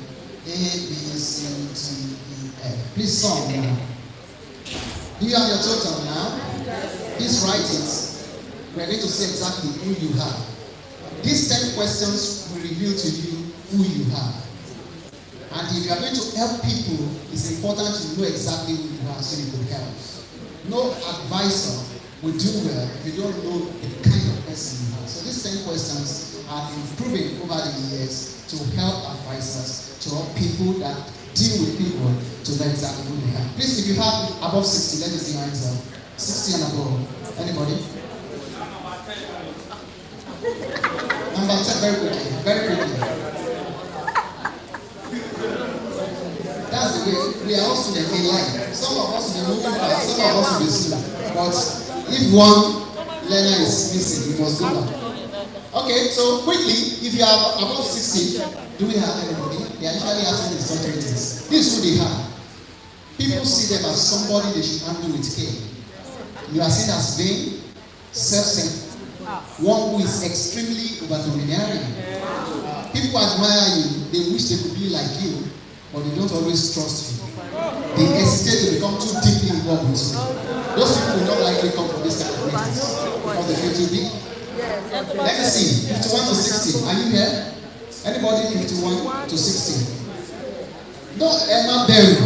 Emma Berry. That's who God made you to be. Let's just see. Some of you don't want to talk again so that you will not know who you are. 51 to 60. People see you as very exciting, highly volatile, rather impulsive personality, a natural leader. one who is quick to make decisions, though not always the right one. They see you as bold, somebody who will do adventure, somebody who will try something once. Just give them a proposal, they accept it without looking at it. They enjoy being in your company because you excite, you radiate a lot of excitement. People love you. Are they here? They are not here. They could be here. The next one, 41 to 50, let me see you. Good. 41 to 50, this you have. People see you as fresh, lively, charming, amusing, practical, always interesting personality. Somebody who is constantly in the center of attention, but sufficiently well balanced not to let it run to their head. They see you as kind, considerate, and understanding. Somebody who always cheer them up whenever they are. Don't worry, you are not seeing anything. You are not seeing anything. These people, if they go for interview with you, they beat everybody down. Because they are so charming. But let's see other groups. God made us differently. That's why you see some people, more students will be with them, some students will not be with you. It's just who you are. Be comfortable with who you are. There are some kind of student that prefers you. Some kind of student prefers another person. So just be you. Let's see these people. I think I belong here. Okay. People see you as sensible, cautious, you are careful, you are practical. They see you as clever, gifted, talented, modest. Listen to this. One person who makes friends too quickly. You don't make friends too quickly. But somebody who is extremely loyal to their friends. It will surprise anybody if you will ever betray your friend. These are the class of people. Those who really get to know you realize it takes a lot to shape your trust. But equally, the moment somebody offends you, it takes you time to forgive. Are you there? Let me see those people. Okay. If you were sincere with my presence, you will know that you are here. Okay, don't worry. You are not saying anything. Then I will be you. Okay, the next one. 21 to 30. 21 to 30, are they here? Your friend sees you as painstaking, as fussy.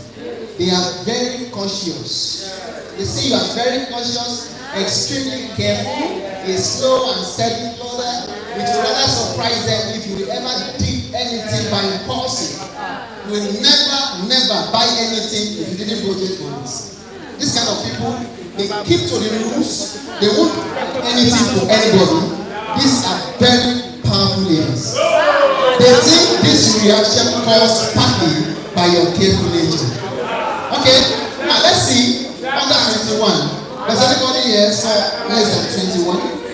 Obviously, if you invite people in this category, they saw. Do you know why? People see them as shy.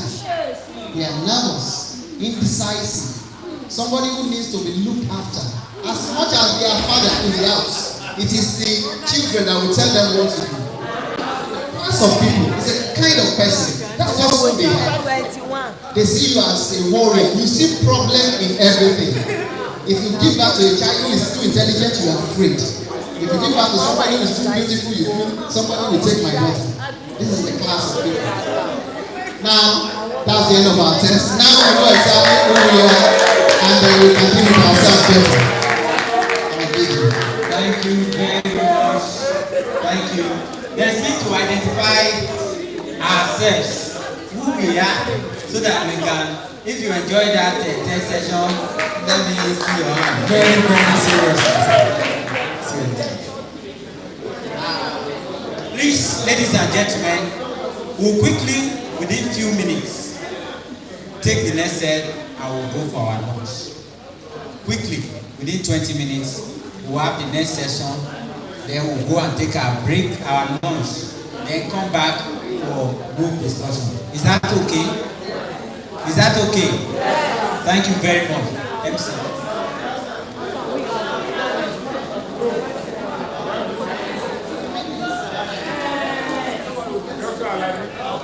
Dr. Alabi, I know where you belong before they send it. And I didn't miss it.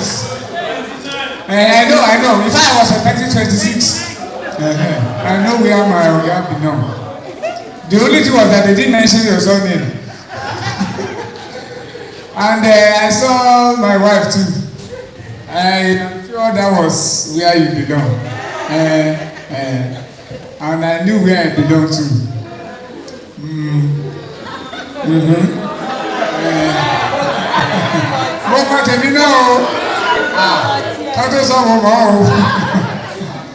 That's a very lovely one anyway. Very lovely one.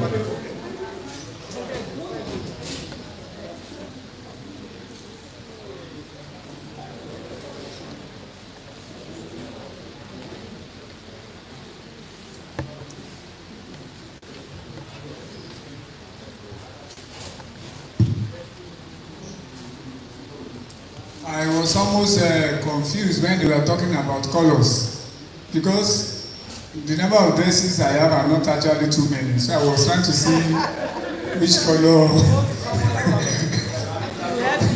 The number of dresses is not up to the number of colors.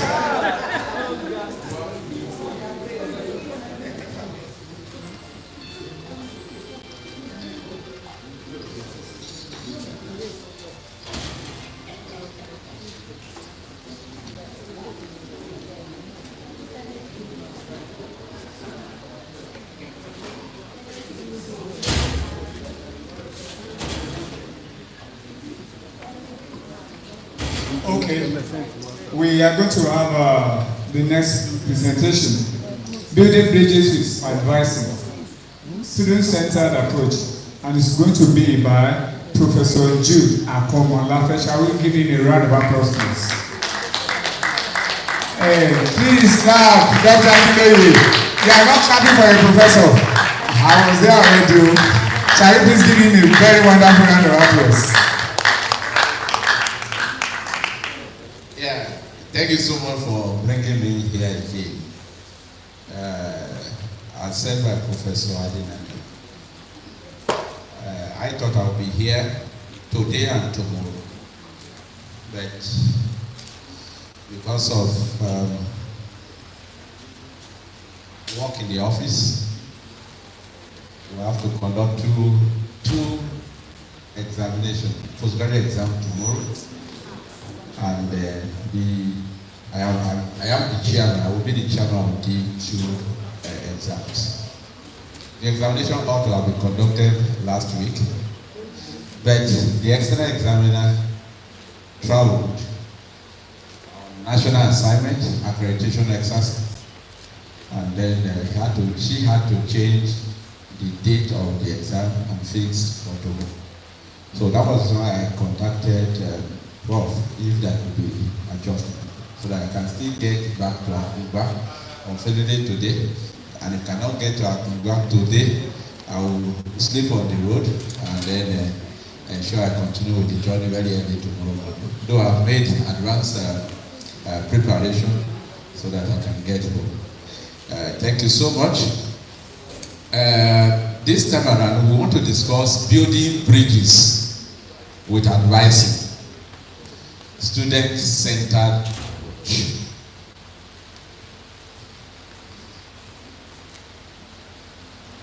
The University of Ilesa was established last year. I think September last year. Am I right? November. September. I saw September 22 online. Is it December? September what? 27. I think I'm almost correct. I'm correct too. Yes. But do you know the vision and mission of this university?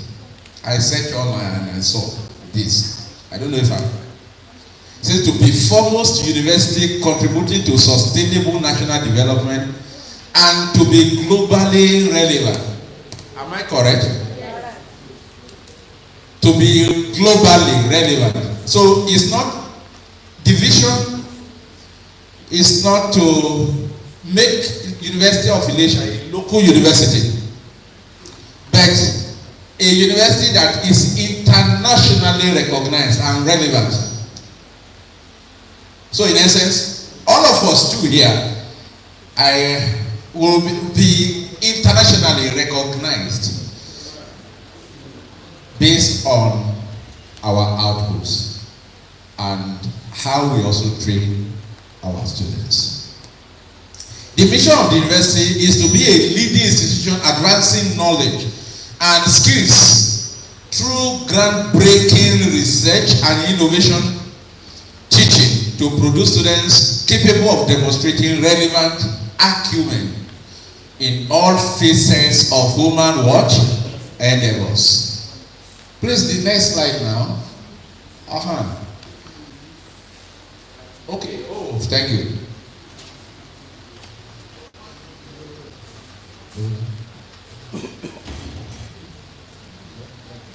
Oh, good. Thank you. So, the mission of the university is to ensure that knowledge is enhanced and then skills are also developed in students so that they can become very relevant in all human endeavors. Staff have been recruited by the university management. The staff have been recruited and students have also been admitted. Many of these students, like I said the other time, they are adolescents and then that need to be mentored. They are facing quite a number of challenges. And at every stage of their lives, they need to make vital decisions. Decisions relating to their academic activities. Decisions relating to their career. Decisions relating to heterosexual relationship. Decision relating to teacher-student relationship. Hence, there is need for a sustainable advisory program which will involve both academic and non-academic staff of the university. Do you agree with me, please? Now, let's discuss some concepts.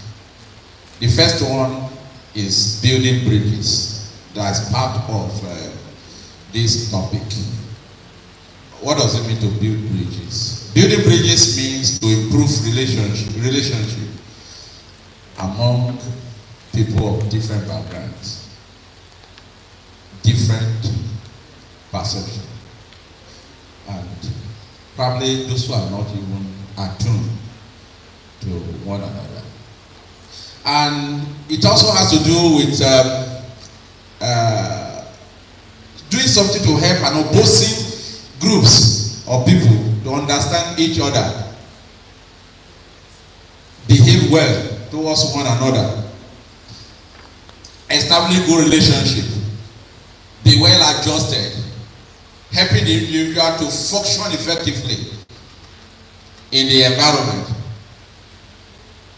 and establishing a symbiotic relationship, not parasitic relationship, and because of cultural differences. So we have known what building bridges really mean. What about advising? Advising is the process of giving student guidance, support and encouragement. And then in the process of helping the students, you reduce the following: confusion that comes with the new environment. You reduce it in the student. You help the student to clarify their goals. Academic goals, career goals, and etc. You get the most out of also help them to get most out of their education in the University of Ilesa. So that by the time they graduate, they will become happy and they will be well equipped, we have been well trained, tutored to function effectively outside the university. And when you are advising, you offer suggestions about the best course that one should take, and you recommend as appropriate. But note that it is not compulsory that your suggestions must be taken, must be accepted. Please, do we know that? It's not compulsory. The person is not under compulsion when you are advising that the other compulsion to accept, he may also have his own view. When it is student-centered, do you allow the student to share his own experiences, his own view about the matter that you are discussing? You assist, you let him or her also share. Then you come to a conclusion. And the number of students is increasing on our campus, and then it is imperative for advisors to help these students to overcome challenges that they are going to face in the university, creating an atmosphere that will promote their success, that promote their inclusion, and also complete their exercise successfully. Please, responsibility of advising students should not be taken lightly. Should it be taken lightly? No. It what? It matters. It matters a lot what to advise our students. What are some of the challenges that our students who are facing in the school? Financial challenges. That is one major. That is financial challenges, academic challenges, social challenges. Some students are indigent. To get money, even to feed themselves in the school, could be very difficult. Imagine a student leaving the family and the father gives the child 5,000 naira for a whole semester. Has it ever happened? Do you think such can happen? Some don't even give. And the parents will expect the child to perform well in the school. Is that not so? And that is all. That's all that they can afford. That is a great challenge. And the student wants to go to school and perform well. And that is we find out that this student will look for any means to survive. Is that not so? Even when there is no income, when the income is zero, you will still spend. Is that not? You will still spend. Your income is zero, your expenditure cannot be zero. So by all possible means, either by borrowing, by using the body, by begging, by stealing, by what?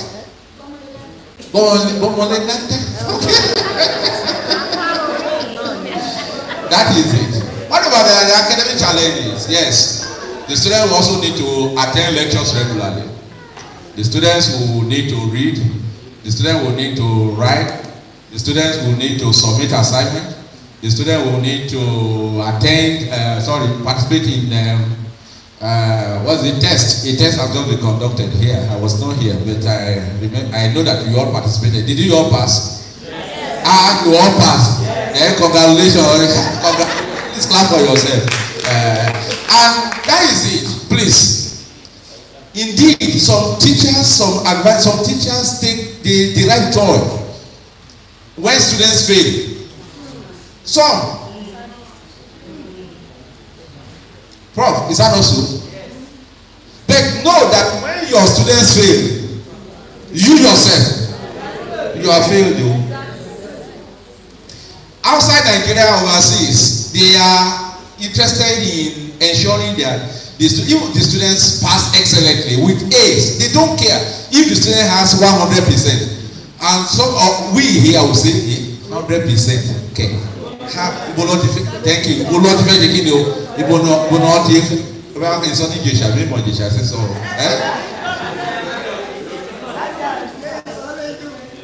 So it will not vary. If a student deserves that 100%, there's something bad to give. And if the student does not also deserve to pass, you should find out why. If possible, conduct remedial class or classes in order to bring the student up. To the Onibos, they don't believe in failure. So irrespective of the academic ability of the individual, they believe that the student can still be remedialized. So what about social challenges too? That one is enormous in this school. Homosexual relationship and heterosexual relationship too. We all know in what happens in many campuses. Do you know what you call cohabitation? It's rampant in many schools. Couples life. A student of mine that I supervise, because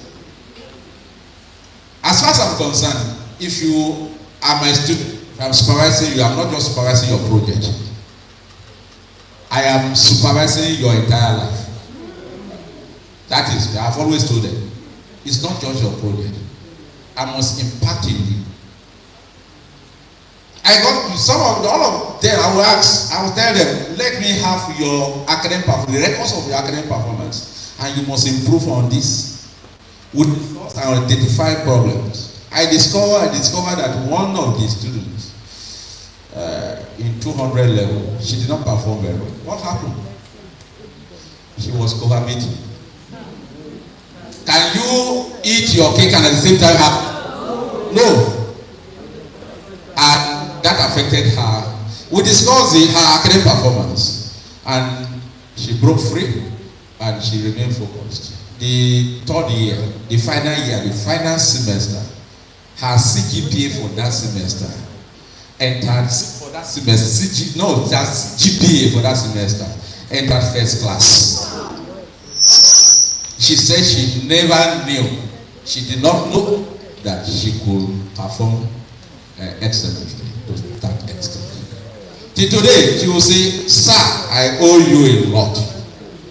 Now I don't have, but I know I owe you a lot in future." So, heterosexual relationship, the students have to be guided. This is one of the challenges that students are facing in school and their adolescents. They see their mates doing it. They also want to do same. Is that not so? You will. These are some of the challenges. Then we have challenges, peer pressure, which we should know, indiscipline, get rich quick syndrome. Get rich quick what? Syndrome. I don't know if it's happening here too. Yahoo, and Yahoo Plus, have they? Is in this school. Even our students have better vehicles than we that have been working for more than 20-25 years. One of my younger one came, he got to school, only go test, what to do that in faculty of education. And the one he pointed out that was very good, belonged to a student. So, many of these students don't believe in the hard what will pass. But I've always said that if you continue that, the country will crash one day. But by God's grace, it will not crash. It will not crash. We need to change the orientation of our students. You need to change the orientation of our adolescents. Then some of them are easily distracted by social media. They can be on the internet.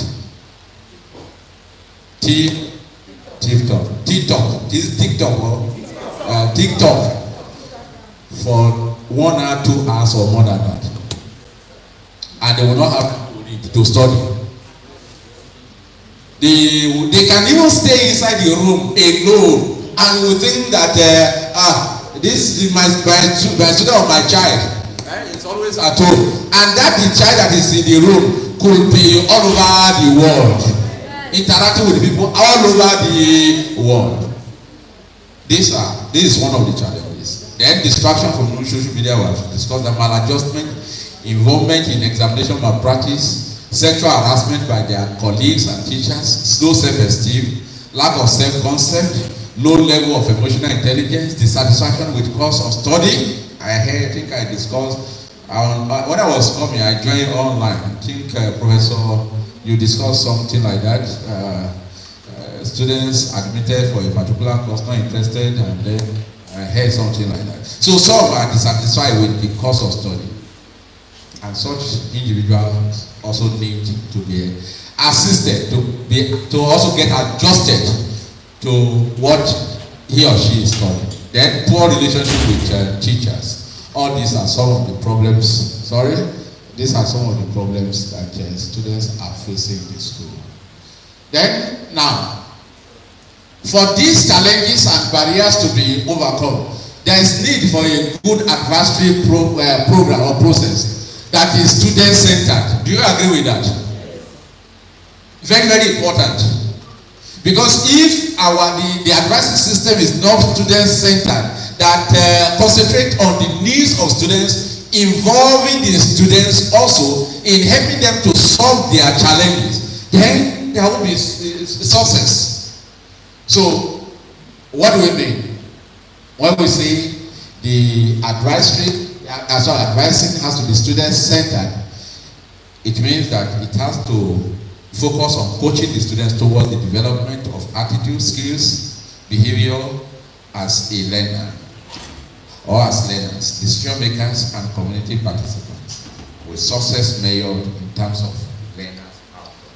So, student-centered advising should focus on providing a syllabus and learning resources for guiding the students' discovery, understanding, and then decision-making abilities regarding learning and development. Student-centered advising should shape the students' own capacity. Self-assessing learning strengths should help the students to assess his or her capability to learn, his ability to learn, and also identify opportunities to learn and grow, and also help the students to plan learning activities and also develop learning strategies. Help the students in deciding on learning and development actions. Help the students in reflecting on learning and development experiences and initiating adjustment in learning. So, what is now the role of the advisor in this context?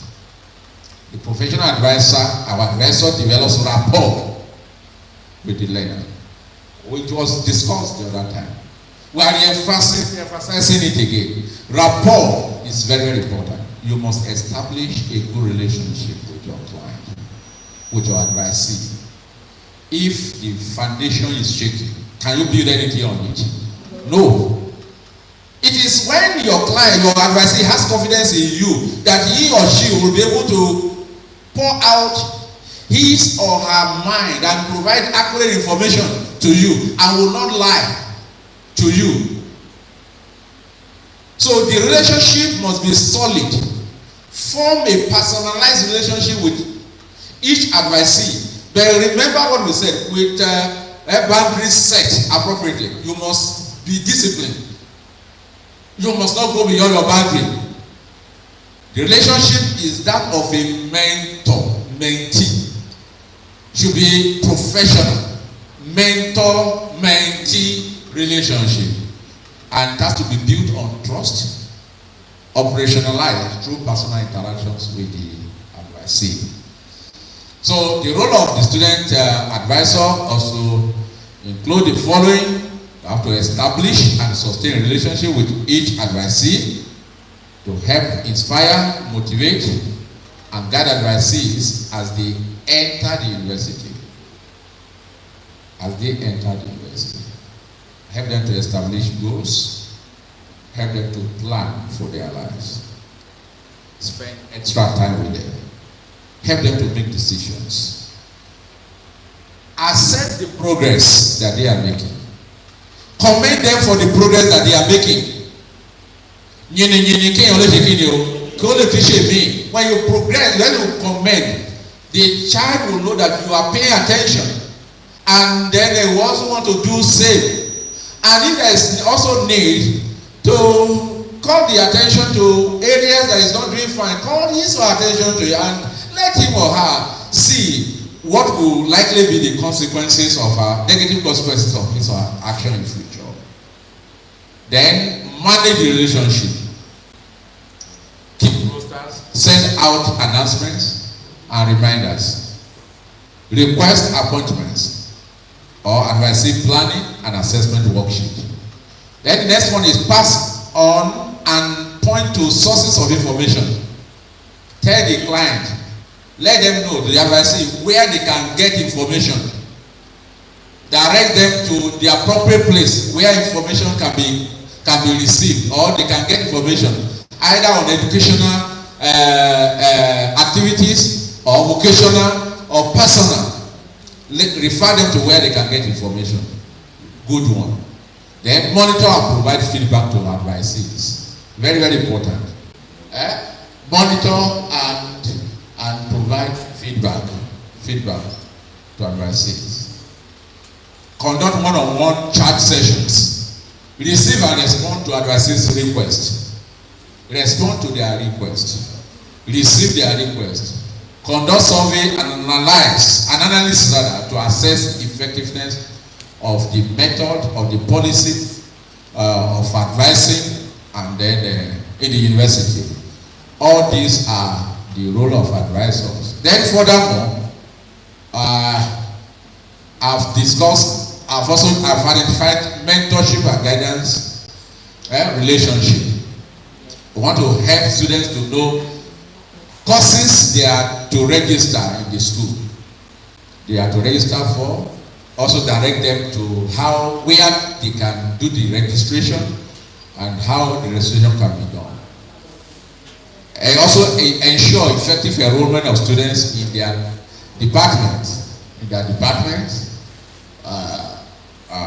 Ensure that students also stick to the required academic calendar or academic workload. What does this mean?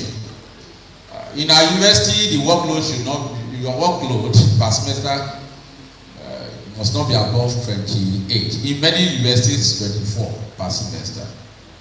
And you find out that some students who want to register because of failed courses register more than that. And when their results have to be processed, they may have difficulty. So help them to know the number of units, the workload that they should register for. Then also help students who probably they are finding it difficult to progress. If your advisees or a particular advisee is finding it difficult to progress in his or her course of study, you help him or her to look to change to another course that she can perform better. It's part of your work. We are talking about challenges and also helping them to solve the problem. Then help students to understand and adhere to school regulations. There are so many. And then also note that as advisors, you should participate in collating and then also computing your students' results. Very, very important. And as you are doing that, please identify students with challenges, problems. Invite them. Don't wait till when they get to 400 level. It is better you invite such ones on time and advise. Is teaching time saves what? Saves time. And that is the reason why I want to encourage that please let results be submitted on time. After 3 weeks or 5 weeks that the examination is conducted, let the results be submitted and be processed accordingly before the students get to the mid-semester or the next semester to the middle of the next semester. Let the results be released so that students will have information about their performance. And invite students, if you cannot students, if the results are not pasted, invite them one-on-one, let them interact with you and check their results. Is their results. One of the principles and ethics of testing is feedback. Students must receive that feedback and then as quickly as possible. If there is need for any remedy, then this can be done quickly by the student. Sometimes we experience in some universities that a student who had actually written the final year exam was rusticated when he was in 200 level. No, was withdrawn, not rusticated, withdrawn when he was in 400 level, 200 level. Why? Because his own results were not processed on time. So we need to process our results on time and give feedback to the student. So compilation that have been discussed. So to be able to carry out this function very effectively, very well, all advisors are expected to be very effective. They are expected to have a good relationship with their students, and they are also expected to convey information to the students. What are the characteristics of a successful student? Please, these characteristics, all advisors will help their students to develop these characteristics. 1, attend classes regularly and also do that on time. They have to be punctual. Number 2, they also need to get all the missed notes if they miss some classes and assignments from other students or from the professor. Help them to do that, or help them. There's need. If there is also a need even to interact with some of the professors, the lecturers, please do that on their behalf so that they will not lose completely because of some challenges that they face. Then the students should also turn in assignments completed and on time. And then when they attend classes in their lectures, should they not be attentive to the lecturers? Yes, they have to pay attention. They should also ask questions, also participate in class discussion, and also take advantage of extra credit opportunity. If this is available, they should take advantage of extra credit opportunities. Take the initiative to meet with instructors and teacher assistants and engage in meaningful conversations outside the class. And successful students are active participants in learning process. They study outside the regular class. When they get home, they study. So these are the characteristics of a successful student. All advisors should help the students, the advisors, to actually profess these characteristics. But what's the role of ICT too in this? Yes, this time around, or in the past, it used to be face to face. For us, we are very occupied. Like I said, we have also identified the workload is much. ICT can help us to give information same time to our students. We can create a WhatsApp group to pass on information at the same time. You can know their email addresses. We can even have a Zoom meeting online where you bring all the students together. And not even all the students, individual students too. If you don't have the time, you can make use of the ICT tools. You can deploy the tools and then interact with your students regularly. You receive information from them, also get feedback. They get feedback through the ICT. But note that nothing is better than face-to-face interaction.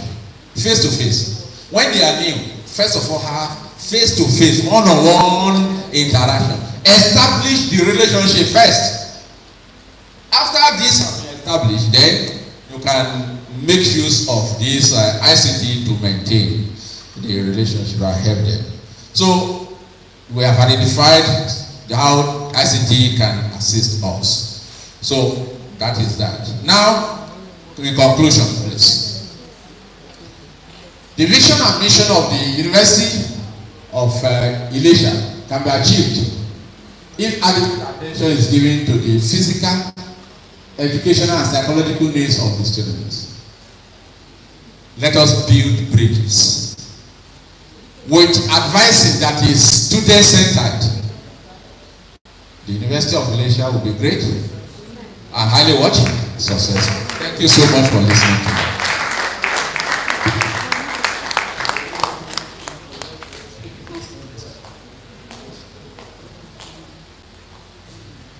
Shall we give him a better round of applause?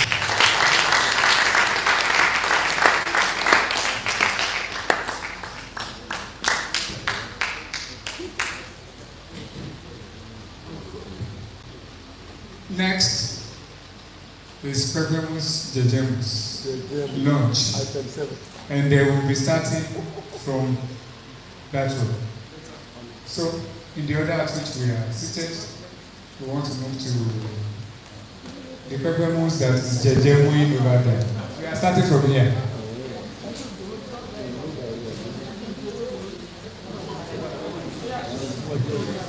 Loyalty to my chairman.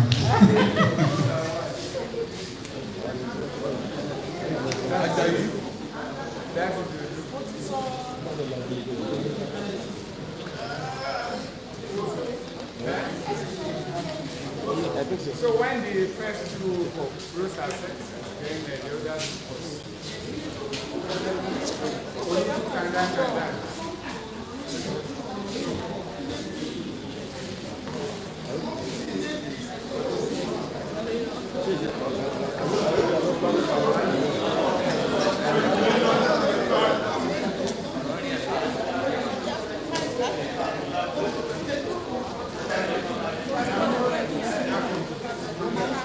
Please, after the lunch, we will come back.